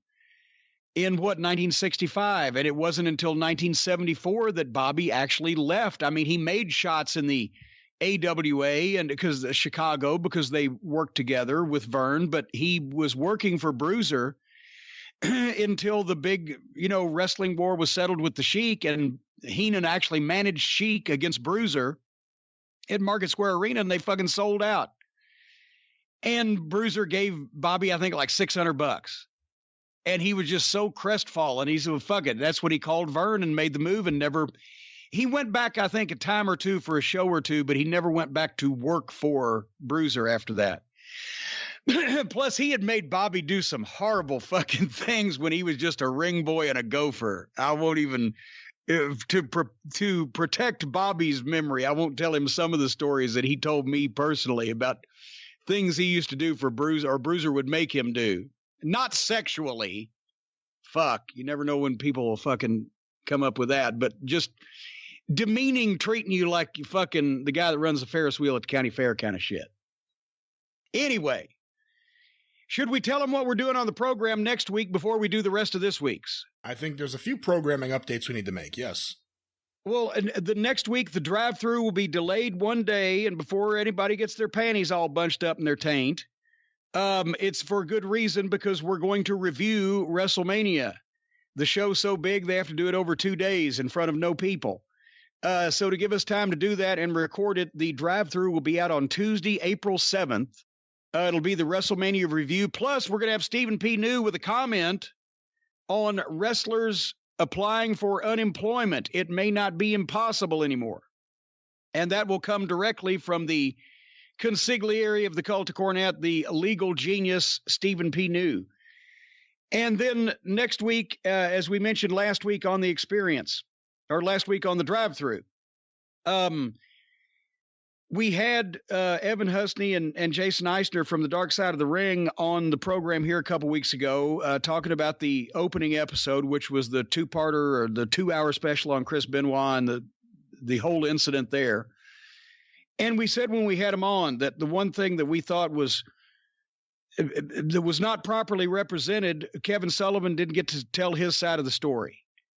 And because he was the only one there not represented that was an integral part of this whole thing, he came off badly because he didn't get the chance to tell his side, and it was left with Kevin Sullivan declined to comment rather than there were more complicated reasons why he did not do that program. So anyway, having said all of that, next week on The Experience on Friday, April the 10th, for the first time ever on a mainstream basis, Kevin Sullivan will be here to talk at length about his relationship with Nancy, the events between them and Chris Benoit, and the entire controversy. And we hope that everybody will listen to that because, as we mentioned, the Dark Side shows are doing incredible ratings. And it was a great program, but it didn't tell every side of the story. And that's what we're going to be doing next week on The Experience because some of it needs to be told. So that's next week. And plus more good stuff on The Experience. That could be a long show next week. Well, where else are you going to what else are you going to do and where are you going to go to get away from it, right? You're all stuck here listening to us. That's right. Well, thank you for agreeing with me with that full-throated endorsement. They're stuck with us. They're stuck. Yes, it's true. I'm happy to be stuck with you. You know, a lot of people were a little upset, or I don't even know if they were upset, but a lot of people chimed in about the Huey Lewis comment. I guess it was on the drive-thru a few weeks ago. I will say, even though that's late period Huey Lewis, I do like that song. What? Wait a minute. You like that sappy little song and you don't like The Heart of Rock and Roll is Still Beating or the fucking all the other fucking songs? Well, you say you disparaged Huey Lewis. I have good thoughts of that song. I remember listening to that song a few years back in a convertible, driving around Hawaii with a beautiful girl. And good memories of that Did song. Suzanne know about that? It may have been before Suzanne. I'm going to whisper that part. Oh, wait. Hey, all right. Look at here. Let's move on. What are you doing on the rest of your programs? Was that you at physical therapy? What was that sound? Yeah, that was me. And that's exactly what it sounded like. It was like right in his fucking face. You're going to be doing the rest of your programs this week from the backyard. Who are you going to feature? We have another pack week on the Arcadian Vanguard Podcast Network, on Twitter at Superpodcast, or on Facebook, facebook.com/Arcadian Vanguard. Of course, get information about all shows by going to those two social media accounts. But I want to make mention of a few. This week, the Super Studcast for patrons of the Studcast. Patreon.com/Studcast, Part 2 with Jerry Briscoe. The first part went 90 minutes. This goes well beyond that, and we talk about a number of things from Eddie Graham to the Snake Pit to, of course, Jack Briscoe and his NWA champion schedule, which was pretty crazy. And we finally get the answer. What would have happened with the Briscoe brothers in the WWF if they had not retired? If Jack hadn't decided to go home, and of course that's right when Jerry retired as well, what were the original plans for the Briscoe brothers in 1985? I found this really interesting. I think everyone else will as well. Once again. Well, what were they? Oh, you got to listen to the show. Patreon.com/Studcast. I will be telling you off air what those plans were. Also want to make mention, the Mid-Atlantic Championship Podcast with Mike Sempervive and Roman Gomez. I believe in the last week and a half, 2 weeks, they have put out 5 episodes, including a special look, an extended episode, looking at Clash of the Champions 1. But they review Mid-Atlantic Wrestling Television week by week. It is on the network. You can follow along. MidAtlanticPod.com or available wherever you find your favorite podcast. I want to make mention of John Arezzi's Pro Wrestling Spotlight because I got to ask you a question. It's a little bit of a mystery that has come up on the show. Well, I'll be happy to solve that mystery. They don't call me old Sherlock Cornette for nothing. Well, Sherlock, we are right now in January of 1990, of course, on John Arezzi's Pro Wrestling Spotlight. Then and now, John and I listen back to and expand upon classic moments from Pro Wrestling Spotlight, his landmark radio show. You can hear the full episodes by becoming a patron, but each week on the podcast, we review clips from those episodes, and it's really become a very fun podcast. We have a great time. A lot of people have really fallen in love with it, but the episode we just reviewed, he mentioned that Jim Cornette will be on the show next week. And I asked him, I said, was Jim on the show the next week? And he goes, no, it looks like from my notes here, it was Dave Meltzer and Steve Beverly. And I said, what happened to Jim? And he goes, well, I seem to remember Jim told me he couldn't do it because he had a Super Bowl party. In 1990, did you attend a Super Bowl party? No. So you're a liar. Well, no, hold on. I don't remember anybody ever telling John Arezzi or anybody else that I couldn't do it because I had a Super Bowl party. Now, in 1990... You were close with Flair. You're on the booking committee still. This is, again, January. Would there have been something with Flair or someone else in Charlotte saying, hey, we're having a Super Bowl get-together. Why don't you come by? I must have been on acid at the time because I don't remember it. Are you sure that in the intervening 30 years, John Arezzi has not gotten my explanation for why I couldn't do it, conflated or convoluted with somebody else's excuse why they couldn't do something else? I could be wrong, but I believe on the original recording, it says Jim Cornette couldn't be here this week. He says he has a Super Bowl party. God damn it. And it's such a weird, like, of all the excuses you could possibly use to back out of something, that's not one that Jim Cornette would use unless it would possibly be real, because no one thinks, oh, Jim Cornette is a big football fan. Wait a minute. There was a previous administration in effect in January of 1990 that may not have been happy that I was doing something if I had the day off. Now, see, we're going to answer this mystery next week because you're going to send me the date of the Super Bowl of 1990, and then I'm going to go back and check my 1990 book and see if I was working somewhere, if I was off, and if I have anything recorded. And we're going to report back next week on this. I think it was Sunday, January 28th, based on, again, because the show aired on Sunday. I can't reach my goddamn books, and I don't have 10 minutes to look through the whole goddamn selection to find the fucking... So I'm telling you that we're going to answer this next week, and you are going to make sure that I don't forget. It's mysteries like these that we discuss on Pro Wrestling Spotlight Then and Now, pwspod.com, or wherever you find your favorite podcasts. But I did make it up to him eventually. Oh, most certainly. Most certainly. Well, there you go. Because that was even before the first weekend of Champions. The first weekend of Champions, which didn't even have that name yet, was 1990. And his two big guests were Ricky Steamboat and Sting. And it was a big problem where Sting decided in the middle of the convention he didn't want to sign any more autographs and just got up and left. And apparently Jim Herd and the executives at WCW felt really bad and had to try to make good with John after that. Well, I was at the first weekend of Champions a year later with Ric Flair and Buddy Rogers and Luce, et cetera, Luthez, et cetera, and Moolah. Rick Rude. There and Moolah. Ox Baker. And well, Ox Baker was everywhere. Bruno Sammartino.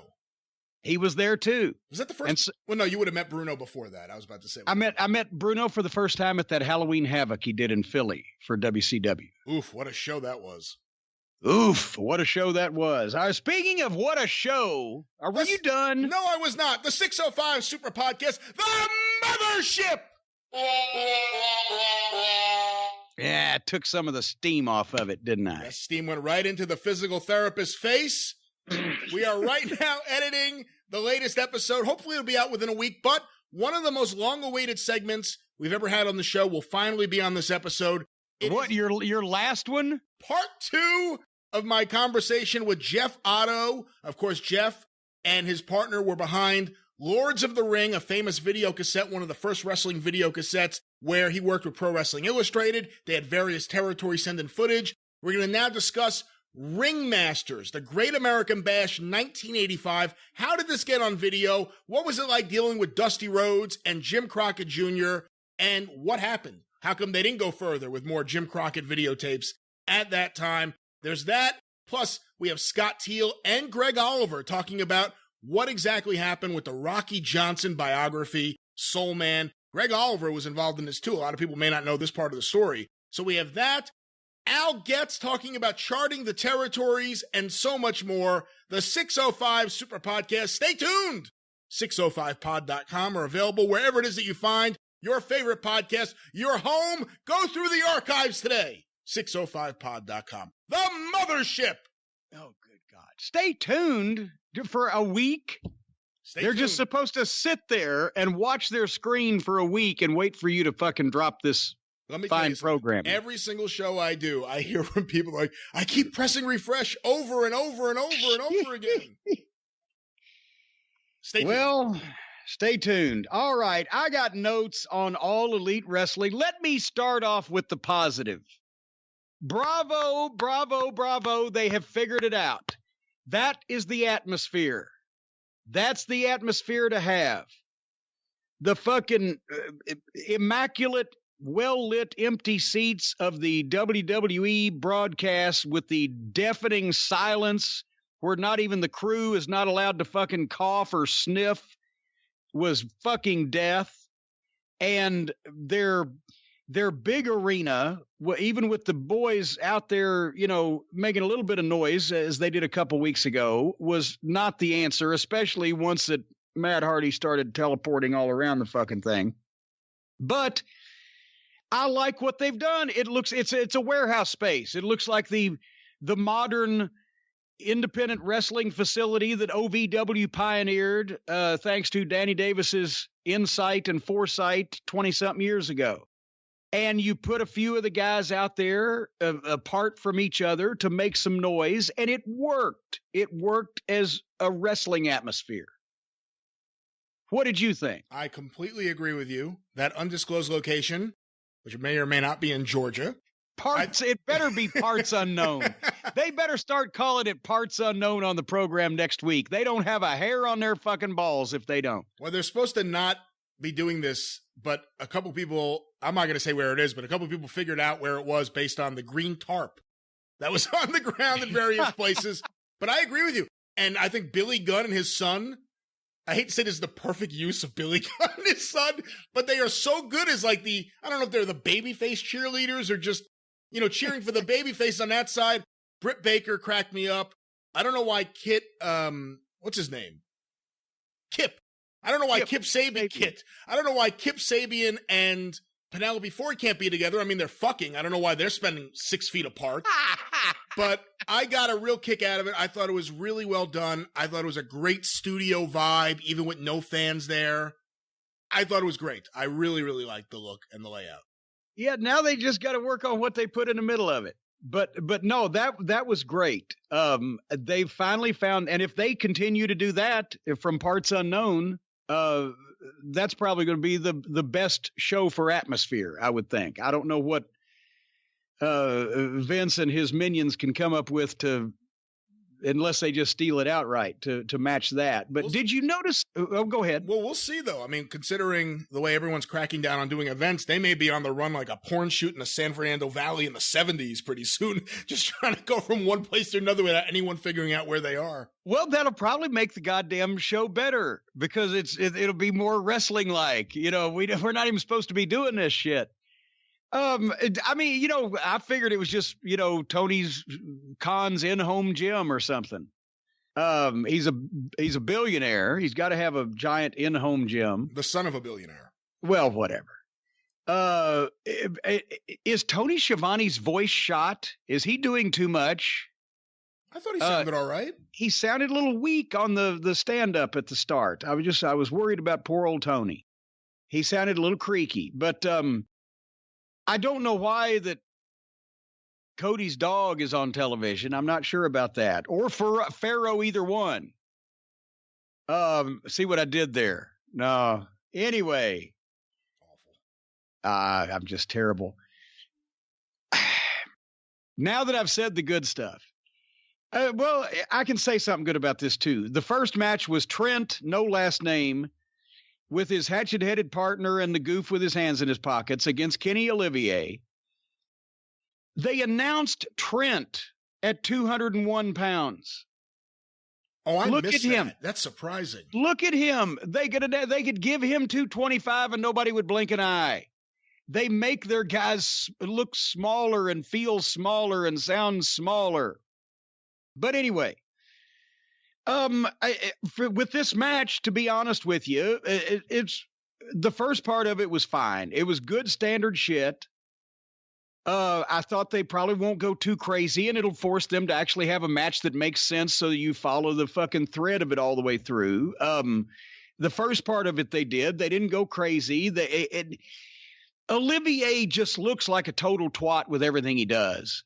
With the funny faces and just the mincy body language or whatever, the Mil Mascaras with the corn cob up his ass fucking thing. But they didn't do anything silly and everything looked good as far as the work. To me, Trent looked better than Olivier. As far as not only somebody whose work is good and who looks like an athlete, but looks like he has a personality and looks like a grown adult man, doesn't make funny faces, I'd push his ass. They got lost for a while for some reason after Olivier finally had to do his big dive to the floor, but finally they got going again. But then toward the latter half, here's the thing. Or not even the latter half, but the latter part, because this was a long one. But Olivier spends all of his time beating up fucking Trent, which if Olivier's the babyface and he's beating up the heel, that was too long. It got fucking old. But at the same time, Trent and best friends are supposed to be baby faces, but so there's really no clearly defined baby face and heel, which hurts their match. And I think Olivier at first was trying to have a Japanese match with no baby face and no fucking heel, and it just got blah and started plodding. But then Trent started working the bad hand, and it got better. It picked up. Of course, then fucking idiot Harpo throws a chop with his bad hand that he's just been selling. Then they fought around the building, and Olivier buckle bombed him into the post.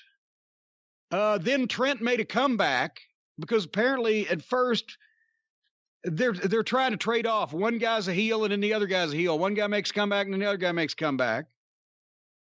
They went to the break and they went through it. They came back with 5 minutes left on the awkward 1-2 of forearms because we know Olivier can't throw a punch, and it looks stupid if the other guy's throwing a forearm and you're throwing a punch because your shit looks a lot better than his.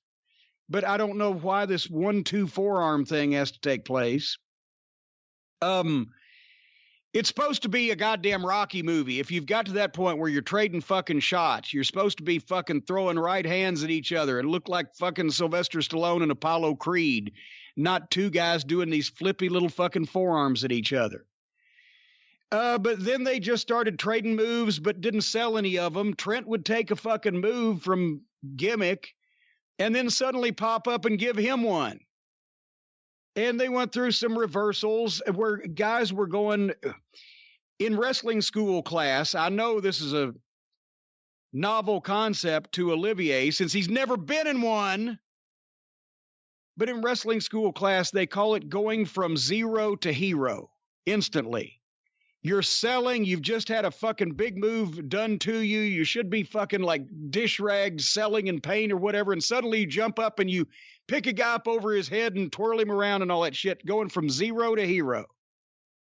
That's what they were doing, like every other Kenny Olivier match.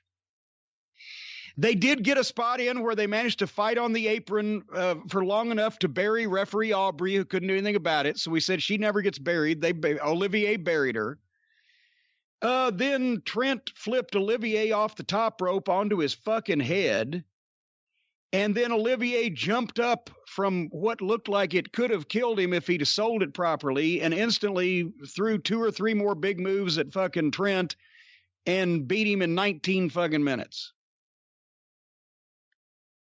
I'd have rather seen Olivier beat somebody, it didn't matter whether you beat him or not, in 10 minutes and see Trent beat somebody so he could actually fucking look like he can in the other 10 instead of this thing going back and forth and plodding along. The only time to me it got some life to it was when Trent actually said, fuck it, I'm going to be a heel and work on this guy's broken hand. And then by the end of it, they'd lost that thread of the whole thing. And it was guys doing shit to each other.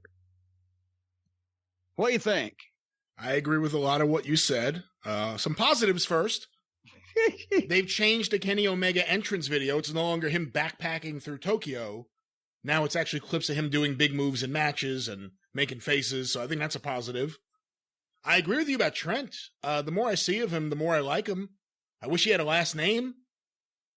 Just something. Yeah. It can't be Beretta. There's plenty of other names you could pick from. It doesn't pass the name test. Vince used to he didn't get mad at me, but he'd go, oh, here we go again. I'd say, come on. Does this pass the name test? For the WWF Championship, Stone Cold Steve Austin versus The Undertaker. For the NWA World Championship, Nature Boy Ric Flair versus Ricky the Dragon Steamboat. For the World Heavyweight Championship, John Cena versus Trent. Fuck. They got to get him a last name. I liked it. You know, it's an Omega match. And a lot of the faults that I would typically have with it are the ones you pointed out where I mean, it went too long, I think, but I think that may have been because they didn't exactly have a full crew of guys there. They were trying to fill up 2 hours of TV with a short crew. Yeah, and I understand that. And, just they're all that long. Even when they had a fucking full house of people and fucking 50 guys in the back, he goes that long. But I agree with you. One of my big issues with just modern wrestling is guys just trading spots and nothing registers. I mean, the big one is the one you pointed out where he threw Kenny off the rope, and the way Kenny landed, it looked like he would have gotten hurt. It looked like he would have gotten even rug burn on his face from just like but then he just popped back up. And I thought that was stupid. I didn't like the best friends at Orange Cassidy clearly seeing Omega coming for them with the dive because it was right in front of the camera and just waiting there. It took like 3 seconds for Omega to run to the ropes and and do his big theatrical dive, and they just watched him do the whole time while hugging each other and waiting for it. That's what happens every time somebody runs all the way to the other side of the ring first and then does a dive, which is stupid. And they started doing that because they saw idiots like this fucking clown doing it. And everybody makes over him. If you're going to dive out of the ring and blister somebody, it should be because you have kicked their ass in the ring and they fucking take a bump out or bail out or whatever, and you're so anxious to get them, you run and you dive out and you tackle them. If you run across the fucking ring, they got to stand there and fucking wait on you. It's stupid. But everybody has to dive rather than just doing it if it would naturally come up in a match. Now, another complaint I had, and I guess this may be the place to say it, is that when I saw Orange Cassidy at ringside, I kind of wished he was on commentary with Tony instead of Cody Rhodes. Cody he's awful on commentary. And by the way, I thought he was awful, and then I made the mistake of switching over to NXT, and apparently that Sam Roberts guy used to be on Opie and Anthony. Oh, God. They put him on commentary. That was the single worst thing I've ever heard. But Cody, I just did not think he was doing AEW any favors with his commentary. I don't know what he's trying to do, trying to appeal to the smart fans or what it was. Colt Cabana, who I am no fan of, I thought did much better than Cody. Did better. Commentary. Yeah, because he... And imagine we're saying this of Colt Cabana. He was a little less smart and a little less inside with his commentary than Cody was. But at this point, does anybody think that they're going to pick up any new viewers at this point in time, especially with these shows? Or are they just saying, hey, we're just going to keep the people happy that already like us and they know what the fuck we're talking about? There's no hope anybody else is going to start watching this shit now. Do you think every wrestling company, every WWE and AEW should both have that philosophy? We're not going to get any new people right now for the next few months. They're having a tough time retaining their people they already have because, AEW's done a much better job. Last week's show was awful, but 2 weeks ago, and then this show, at least they had an atmosphere. You can kind of get into it. But it's really hard. You pointed it out before when you said, how are they going to do these empty arena shows? It's really hard to have a show stay interesting for 2 hours with no one there and not even no fans there. You can't even get all your wrestlers in there. Yeah, no. You asked, how was it you exactly worded it? Do you think they've just given up even in WWE on the idea of getting any new fans? I think they should probably, if they didn't do that 2 years ago, they've just been fooling themselves. With whatever the fuck they've been doing, the shows that they were doing in front of people wasn't going to get them any new fans. So the thing I see here is that WWE has more viewers, obviously, but they also are losing them or possibly will lose them at a faster rate because, those people are, if they've been longtime viewers, they're used to something exciting or trying to expect something exciting. They just haven't been getting it lately. If they haven't been watching very long, but they've been watching the shit that they've been giving them, I don't know how devoted they are to where they're going to fucking sit through a bunch of empty arena shit that they're not even doing as well as AEW. So the WWE may lose, even though it may be temporarily. If you like the shit now, you'll come back to it when there's people in the stands. But All Elite is almost bulletproof with that core audience of 500,000 people that they're going to like. If they squat down and take a shit in the middle of the ring, they're going to fucking like it because they just want to like it. So I think they ain't going to get any new ones, but they won't lose too many more of what they've already lost because they're looking at it as a fucking charity watch every week. We got to make sure we keep supporting these guys or they'll go out of the business. What did you think of Cody on commentary? I didn't like it as much as I did last week or whenever the last time he did it. I thought, well, it's different, but it's novel. But I think they're just, in a lot of cases, to keep their morale up, they're probably maybe entertaining themselves in some respects here also. But at first I thought it was different. Now I'm thinking that different might not be great. They showed a VTR of the Matt Hardy and Chris Jericho thing that I turned off last week, and Jesus Christ, am I glad I turned it off, because that was you can't do that hokey an amount of fucking verbiage with no people to react, because the hokiness comes right out, doesn't it? It's like they were practicing a scene in a play. It's like I said last week, community theater Matt Hardy. I mean, obviously he's very committed to the accent and the role, and he doesn't in the middle of it wink at the camera. However, it's not for me. He's Damascus and he's 3,000 years old, and Jericho's playing along with it. And I don't even know if they really aired any of the drone stuff at that point when they were doing the recap, but it's AEW supposed to be sports-based wrestling. And then all of a sudden you drop in this thing from Impact years ago now. To me, I hate to say I told you so. Sports-based, like anybody thinks I wouldn't have been all over something that I legitimately thought from the beginning before anybody had heard about it was sports-based wrestling. Speaking of which, the next match was Hikaru Shida and Anna Jay. Here is my comments on this match. Yeah, right. And I fast forwarded. Did I miss anything? It was all right. Anna Jay was very attractive, I must say. And Shida's good. She's not someone you would necessarily classify as a Japanese schoolgirl. She's very talented also.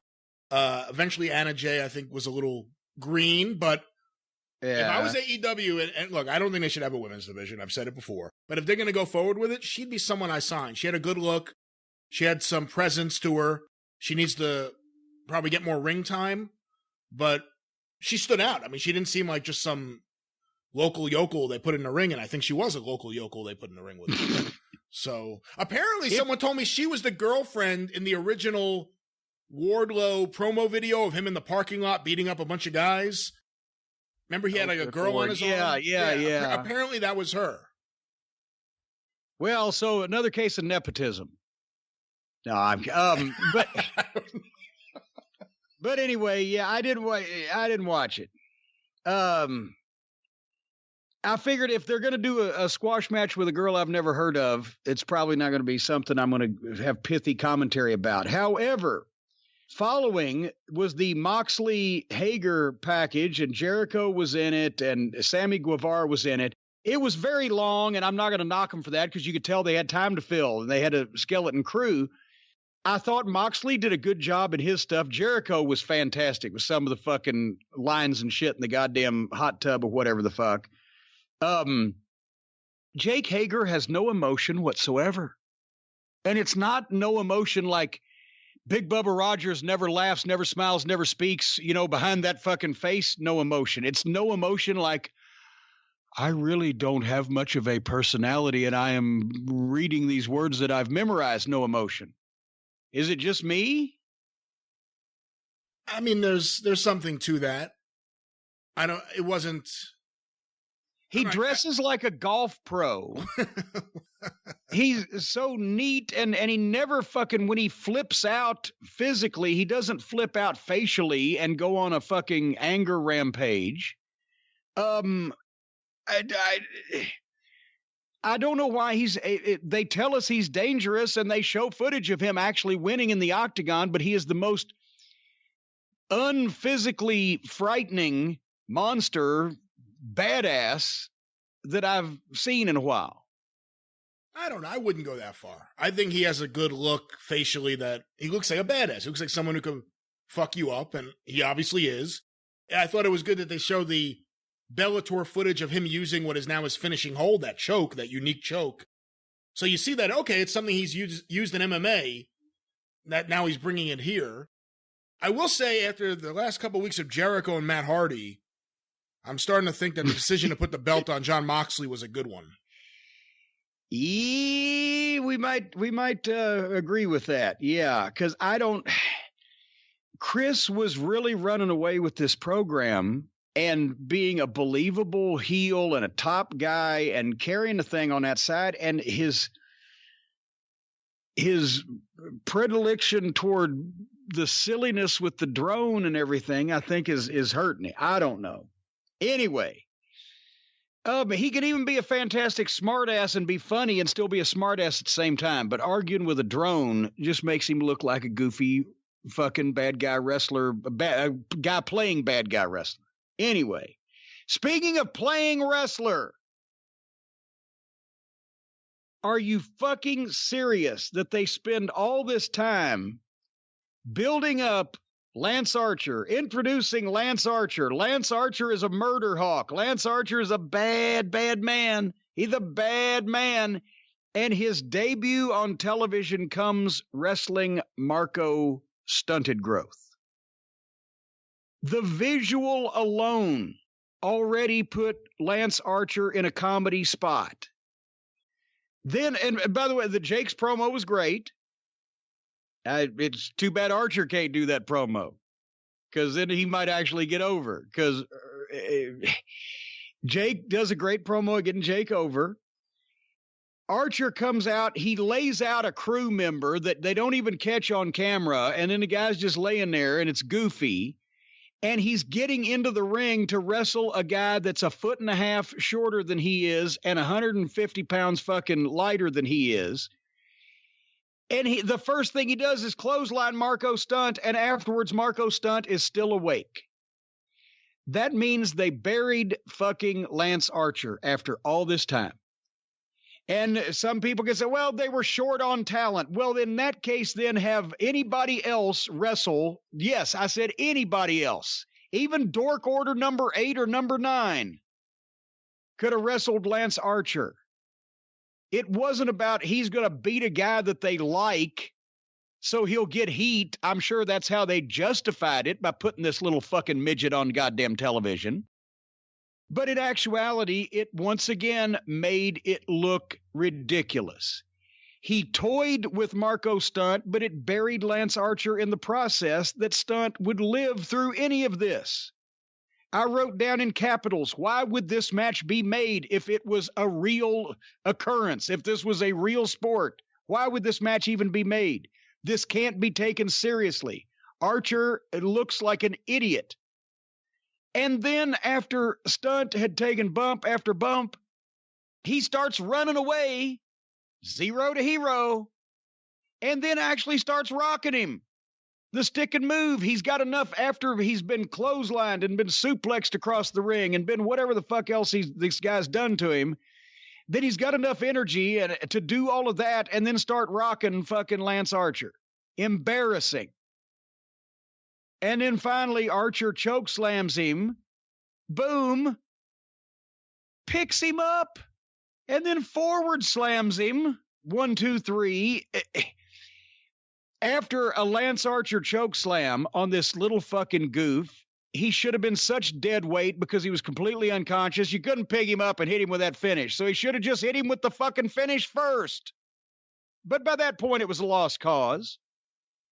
And then he fucking comes back and flings Marco Cunt into a group of catchers that were standing there at ringside specifically to catch him. And did I see my little dog Pockets laughing about getting wiped out by Marco Stunt? When he was on the ground, little dog Pockets was laughing. I didn't notice that. That's what it looked like to me. Somebody else can go back and look, and if I'm wrong, I'll admit it. But why would you do this to Lance Archer? After you've spent all that time trying to make something out of this fucking guy, and he's involved with Jake the Snake, and they've come out and confronted Cody, a top guy, and then his debut of all is against a fucking small child to make just everybody laugh and giggle about it to begin with. I don't get it. A lot of people think maybe it's to set up Luchasaurus looking for revenge. Well, that's the worst thing they could do. Lance Archer versus Luchasaurus. We've established that the fucking dino douche, as MJF called him. And by the way, I was watching this fucking program because I was feared I might miss MJF if he was on. There was no such luck. He was having a party on Twitter, if you hadn't noticed. Well, I didn't notice because I was watching this show on television, but where he should have been. They should just give him the fucking 2 hours and let him fill it, and it'd be a safe shot. But anyway, the dino douche, he can't fucking sell. He's a klutz. Remember, he was potatoing all of his own partners and opponents in that one match. And he will make Lance Archer look smaller and less impressive because he's got a big-ass fucking body, does Luchasaurus, better body than fucking Lance Archer.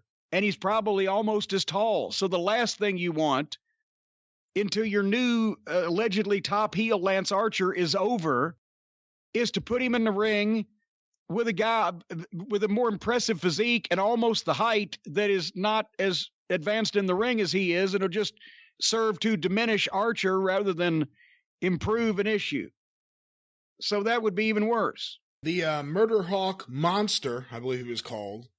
I thought he showed good intensity. I've never really been a big fan of his. I think if he's going to murder people, he may want to start with whoever his tattoo artist is.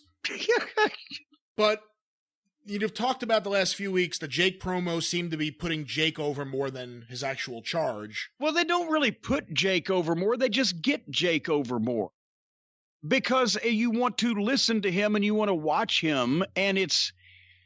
And, you know, some of it's not even Jake's fault. It's just that Jake is just a more interesting fucking evil human being than these other fucks. Take Marco's stunt out of the equation. You have Lance Archer making his debut, showing his intensity, just killing the guy, except for the stupid moment where all of a sudden he gets a little bit of offense in Marco's stunt.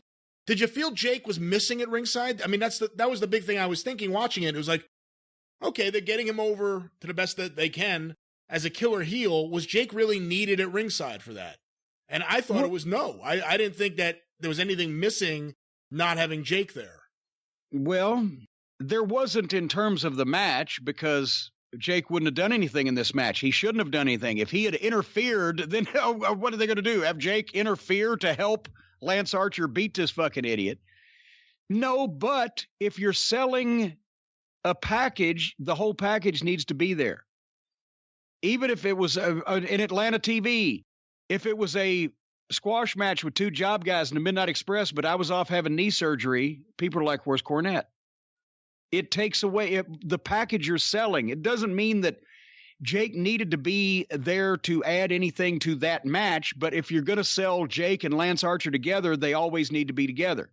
Obviously, they couldn't be because Jake is a senior citizen like me, and couldn't travel or couldn't be there, whatever. So I understand that. But does it hurt? Yes, a little bit, because you always want to see what you're presenting on TV together. So he should have been, but he couldn't. And we're not going to take points off because he couldn't be in this instance, especially if nobody told him where Parts Unknown was. Jake's probably immune to coronavirus. The guy drinks his own piss.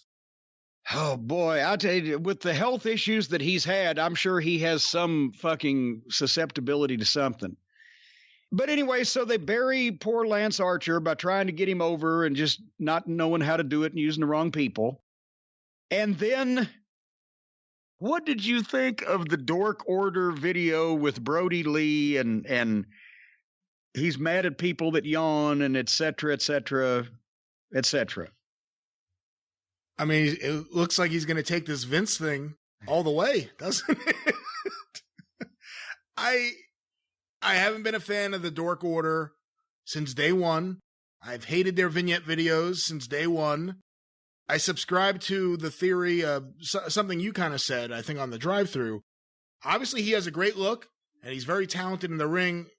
I think saddling him with the Dork Order may have been a big mistake. Well, and more what we talked about, how do you present him? Because I don't really have an idea right now.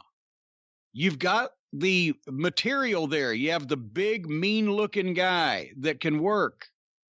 But how should he be presented? And this ain't it. I wrote down, this is so insincere, not believable, amateurish. He doesn't look comfortable in the suit giving the lines. Obviously, the people around him are complete idiots. The fucking goofs and the masks and the minions and the creepers and whatever the fuck. It just doesn't fit. It doesn't work. And anybody that says it is or it does is a lying sack of shit. And maybe they can fool themselves, but no. This is not the way that, and I mean, they've got Lance Archer and Brody Lee. They need fresh talent that's not ex-WWE names or whatever the fuck.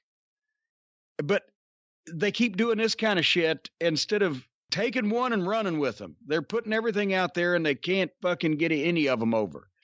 And then the tag match that followed, I love squash matches. I don't know why. Why is QT and Dustin now the nightmare? What's their name? Awful name. What was it? It was the. Oh, God damn it. I didn't write it down. Yeah, it was the Natural Nightmare. The Natural Nightmare, because Dustin's the Natural and it's the Nightmare family. And Natural Numbnuts, I guess, is QT. If they were Natural Numbnuts, Dustin could be the Natural and QT could be the Numbnut. And, you know, I'm fine with them being a tag team. They look absolutely like they shouldn't be a tag team, QT Marshall and Dustin Rhodes, because they look like they have nothing in common, but we've been told in the story that they're all in the group together. Why is Brandy on my television with these people, though? It's not. Now you can bring your sister-in-law to the ring? She is going to get on that show one way or another. I understand. Every single week. I understand being with Cody or supportive of Cody or whatever. I don't like her being at ringside during dangerous matches of Cody's, because if it's so dangerous, why would you bring your fucking wife? But just to be my brother-in-law is wrestling, so I'm going to be out there. No. And Dork Order 8 and 9, it has to be two fucking local outlaw guys, two trainees or whatever. They're in horrible full body outfits. And I know they're shorthanded, and these guys, I'm sure, were local or whatever the fuck, but they made a match out of it, even though these guys were 160 pounds apiece or whatever. And finally, Dustin and QT go over, but then I don't know what the fucking issue was, because it's not like there's that many people that this could be that confusing in the arena, but they milked QT and Dustin leaving forever. The music's playing. Tony is milking the pitch. They will not leave this empty building after they've lost this or won this fucking match. And then we find out, because here comes Brody Lee. But where was Brody Lee? Still tying his fucking shoes? Why did it take that long? He's coming from 20 feet away. He goes in the ring, power bombs one of his guys. It's flat as fuck, flatter than a fucking plate full of piss. Gives a mean look to the other one like, you better not fuck up, and walks out. And QT and Dustin, I guess, had to wait there so they could watch that. Were you scared of Brody Lee as a wrestler, as a boss of your fucking cult, as anybody by the time this whole segment was over with? I don't know what they're doing with it. Did you have the feeling that Brody Lee would go against the script, as they say, would go into business for himself and just punch the fuck out of somebody if he got mad enough to? No, I mean, because that was where I thought they were going at first, when him and Dustin got close enough. And Dustin didn't back off. I'm like, oh, okay, this is interesting. And then he just kept walking to the ring. Because that's what he was supposed to do. Anyway. Hey, if I could ask you here, because we haven't talked about it. Earlier in the show, they showed the bracketing. What do you think about the idea that AEW is introducing a secondary championship, the TNT Championship? I think that somebody in a decision-making or possibly a funding position likes to fucking play with titles and tournaments and brackets and statistics and things. Maybe they're thinking, well, we'll do this on television, and then we'll know ahead of time who we need so we can have them at parts unknown, and we can have lengthy matches or whatever the fuck. And yeah, but I wouldn't introduce a brand new championship. I'd make something a one-time thing, a one-time prize. Tony Khan says the winner's going to win $100,000 to fucking, quarantine his whole house in bubble wrap or something. But introducing a new title right now when everything's in a state of flux, a lot of their shit's not established to begin with. They can't have more than fucking 12 wrestlers on a 2-hour TV show and they're going to have another champion. Everybody's going to have a fucking belt. So you're not against the idea of introducing a new title, just you're against the idea of doing it right now. Doing it right now when they can't introduce anybody else. Right, properly. And so if I would be in a mode of let's try to keep the people that we've already gotten over, and let's introduce 1 or 2 new ones and do it right. And in terms of for planning, yes, if we know a few weeks out what wrestlers we're going to need at what specific location, that's going to be a plus. So a tournament will help with that. But just another championship that's supposed to, if it's going to be a long-lasting one, and how they going to fucking blow off a title named after their fucking show and network and all this other shit. So anyway, they're just rushing. They're rushing. But anyway, Jericho in the tub with the bubbly, I thought was fucking hilarious when he was doing his material at first, and then here comes the drone, and I started liking it a lot less. And by the time he got ridiculously silly and gave the drone a T-shirt and then sicked his dogs on the drone, I said, my God, if the coronavirus was spread by outlaw wrestlers, Jericho has caught the coronavirus from the outlaw wrestlers. Instead of him bringing them up to his level, he has contracted their fucking sickness and is now just doing silly, stupid shit that nobody would ever believe and just makes him look like a fucking clown. I'm going to give the drone its own T-shirt. I'm really mad at Matt Hardy. I think Matt Hardy's a threat to me. I don't want to fucking fight Matt Hardy. But I'm going to play around with giving his drone a fucking T-shirt because we shouldn't take any of this seriously. Jesus Christ.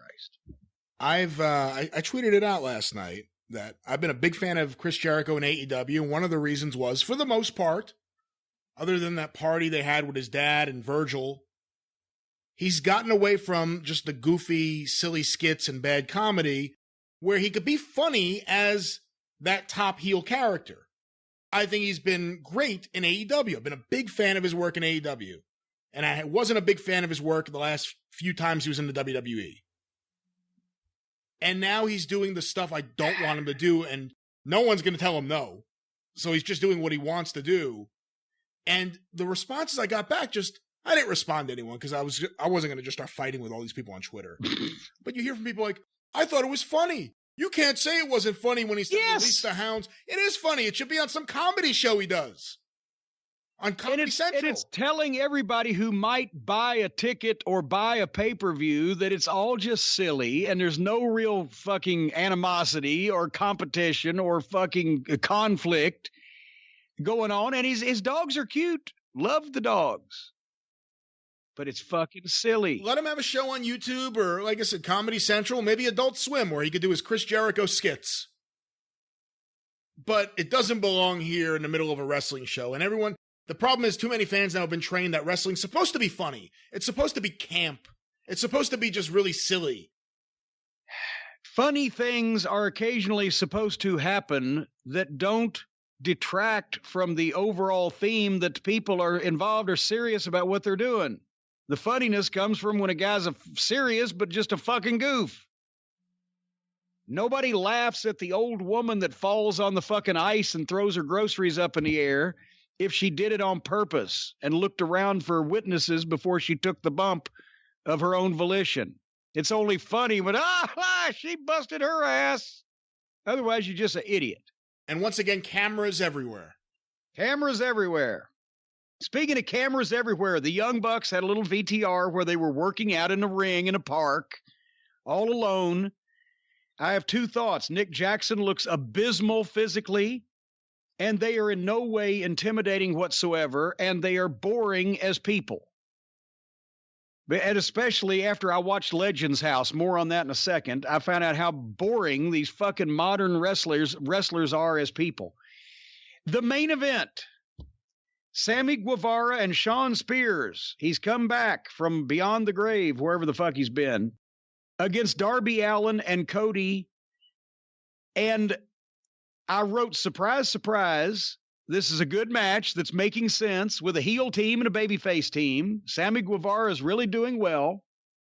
Then suddenly, they got some steam on fucking Cody, and they made Darby Allin got a hot tag, and he and Guevara tried to do something, and they fucked it up and made it better than it would have been. Did you see that? No, I was a bit distracted during this match. I got a phone call. Well, and I know, and here's the punchline of this, because you told me before we went on the air, you had a phone call and missed this match, so you were going to rely on my expertise on this. Darby Allin is making a comeback, and suddenly fucking Guevara goes for a goddamn flip, but Darby's going to roll out of the way or whatever, but he rolled into the flip, and fucking Guevara landed on top of Darby Allin like he's going to pile drive him, and Darby picks him up and throws him over. They ended up inventing a move out of their fuck up that looked better than what they were going to do to begin with. It was fucking funny as shit. But I wrote down very good, better than I would have thought. They kept it interesting. And then they went to a break, as I believe, and I went to fucking sleep. And I woke up on the couch, and it was 11:30, and everything was already over with. I don't know what the fuck they did. I don't know what the finish was. I don't know if it went south in the last few minutes. I just know that I nodded off on it because it was almost 10 o'clock Eastern, and I'd been up since 9 to 6:30 that morning. And you were on the phone, so this is a mystery match. No, we don't know what the fuck happened. I did see part of the finish, although I missed the beginning of it, but Spears rolled up Darby Allin and pinned him. And then after the match, Darby was mad at Cody, and I believe he hit him. What? And I think that maybe something happened with Cody that caused Darby Allin to get rolled up by Spears unintentionally. That was what I took from seeing this while I was talking to a mutual friend of ours on the phone. So now Darby is going to switch heel on poor old Cody? There are no heels and baby faces in AEW. Oh, that's fucking ridiculous. Well, every time Cody has a match, there's a heel and a baby face.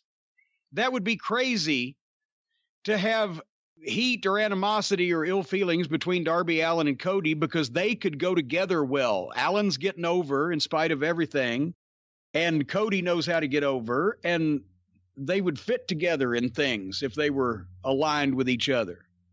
I don't fucking know. Remember, we're dealing with first-timers here with all this stuff. I have to say, though, the last few weeks, I feel like Cody, well, at least with me, Cody's getting under. Well, man, he got that neck tattoo. Well, his matches, he seems like he's always doing stuff he shouldn't be doing. And what I mean is, I'm not saying he can't do stuff in the ring, but it always seems like he's trying to incorporate things that other guys do to fit in with the other guys that he's working with, but that he may not need to do. And then him on the mic, in the last few weeks, it's been specific to the commentary. Go home heat. Mute button heat with me. What did you think of Britt Baker with her shoe off eating a sandwich? I thought she had her sandwich off eating a shoe. All right. No, at least if there's just somebody out there to make some noise and provide some feedback, and that's good places for some of those people, is just to be on the periphery.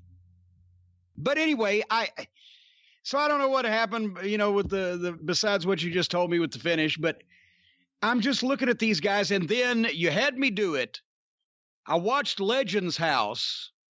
I watched two things. We're going to review this right now, and we're going to talk about Ruthless Aggression on the next program that's coming on the drive-through, because we've got other things to do as well, and we want to make sure that we spread this stuff out. Well, let me just say for the record, what we did was we put a poll on Twitter. What would you like to hear Jim review? Legends House actually came in second to Ruthless Aggression, but I told you I think you should probably watch this as well. Well, it was like 29.2% to 28.7% or whatever. They were tied.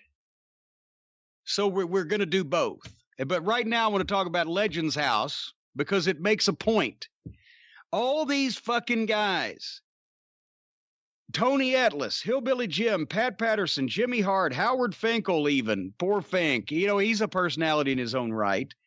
But Hacksaw Doug and Roddy Piper, Gene Okerlund, put them in a fucking house, just put a camera in front of them. They're interesting people. They know how to tell stories. They have different individual personalities. You'll get something out of them, and regardless of what the fucking situation. They don't just sit over in the corner and stare at their fucking phones and wait to be told what to say or how to emote. They're not boring fucking people that look like they've goddamn never been in a fight, never been in jail, never been fucked, never had any interesting experiences. And that the previous generation of pro wrestlers were all wild ass fucking weirdos like this. And that's why it was fun. And now you got a bunch of fucking, some of them are well-groomed. The well-groomed guys that look like children, like fucking 16-year-old kids playing wrestler, or the fucking guys they do have that look like weirdos. They dress them up in suits and make them mad at people for sneezing. And there were no drones in the Legends house. But I digress. I'd never seen this thing. You know that I've never watched any of the WWE original programming. So I didn't know what to think otherwise, and I would never do something like this. All these legends living in the same house. You know me. I can't have people around me for that long. But except for, who is Ashley, by the way? Who is Ashley? Was Ashley one of the divas, one of the girls? No, I believe she was actually one of the Pussycat Dolls. And then after that group dissolved, she started doing reality shows. She used to host some show on NBC here in New York after Saturday Night Live, like going to exotic locations and playing fun games. She was a musician / dancer of some sort. So they just put her on television because she's got blonde hair and a big tit job and looks good in a fucking tight dress. Do you think they looked fake? Well, nothing that's shaped in that perfectly has not been tuned up or worked on in some respect. I don't know. But the point is, fuck, here you Tony Atlas, Hillbilly Jim, Pat Patterson, they go down the list of all these legends, and Ashley. Who the fuck is Ashley? I say it's like the Flying Burrito Brothers and Naomi, or the Cornelius Brothers and Sister Rose, the Legends House and Ashley. Who the fuck is Ashley? And when she comes in, she vapidly, emotionlessly reads, scripted fucking lines, and then you never see her again. Why the fuck was she even there? She's kind of, it's not really the host, but she's kind of the wrangler. Yeah.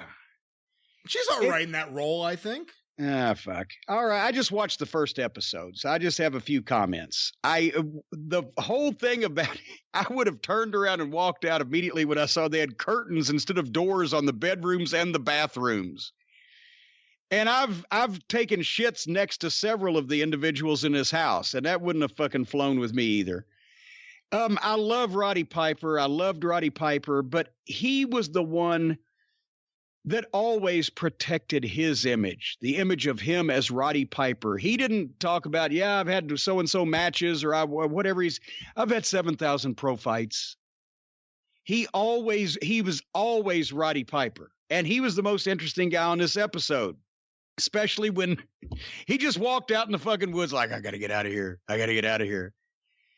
But, besides for the bubble-headed blonde telling him to go meet the neighbors, that was kind of a cute thing. But all of these guys had some kind of personality. I could watch Roddy Piper play with a fucking blender for 3 minutes, or Pat Patterson cooking dinner, because they probably didn't have to, the producers probably did not have to manipulate a lot of this shit. But then out of nowhere, Gary Busey shows up to teach meditation and starts honking at the ducks. And you could tell Pat Patterson just hated Gary Busey. Like, what the fuck are you doing? And Tony Atlas and Hacksaw Duggan getting hot at each other.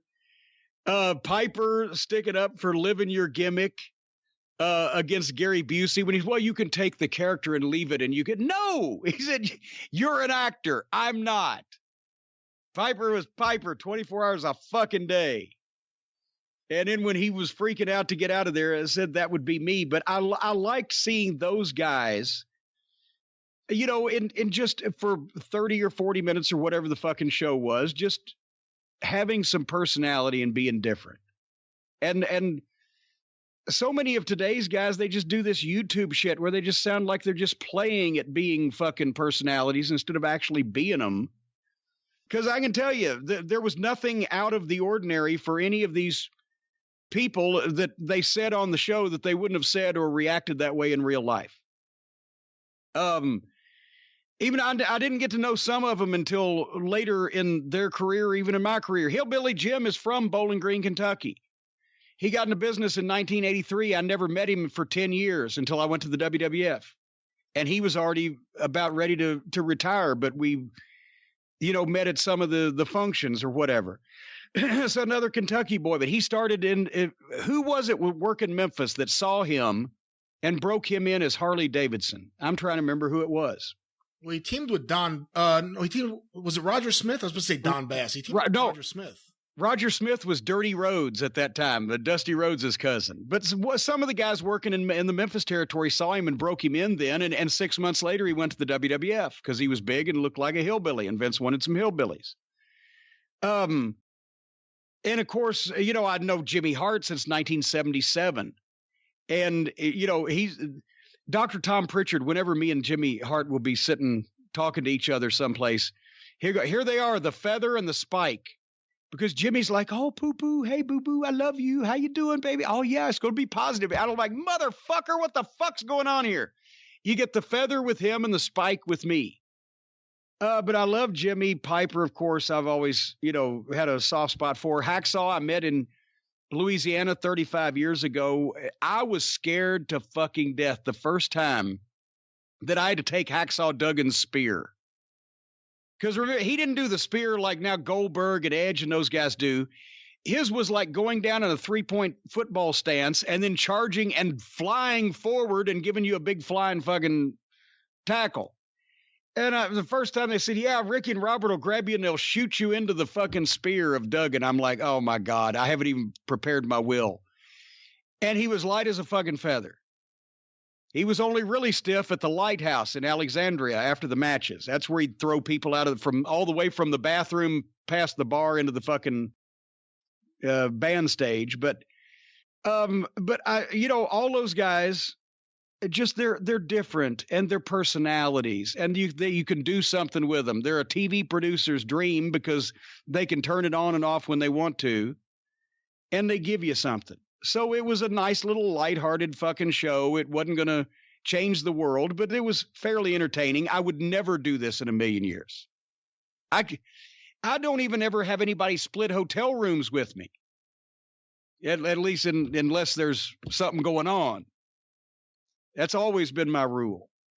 I got to have my shit prepared the way I like it. I got to have it laid out in the right place. I got to have full access to just shit and fart and make all kinds of fucking bad noises, watch the TV that I want to watch too. I've never had roommates, so this wouldn't work for me, but it was a fun little show. Did it make you want to watch more of it? I might actually tune in just to see if Pat ever finishes those goddamn lettuce or cabbage wraps or rolls and see what else the fuck Piper is going to do. Anyway, I liked the Legends house. As I said, it wasn't earth-shaking material, but it was easy to watch, and they do a good job on production. And and I would have liked the house all by myself, just not with that many roommates. But anyway, that was, even though it came in second place by less than 1%, I wanted to watch Legends house first, and then we're going to talk about Ruthless Aggression next time. Plus, we're also going to make sure that the folks on YouTube that are quarantined have extra material before our WrestleMania review next week on the drive-thru. We're going to have some special YouTube clips where we're going to answer some more questions and have some more programming for everybody to make sure they get enough of me, right? Maybe too much. Maybe. Hey, I'll have you know there's no such thing as too much Cornette.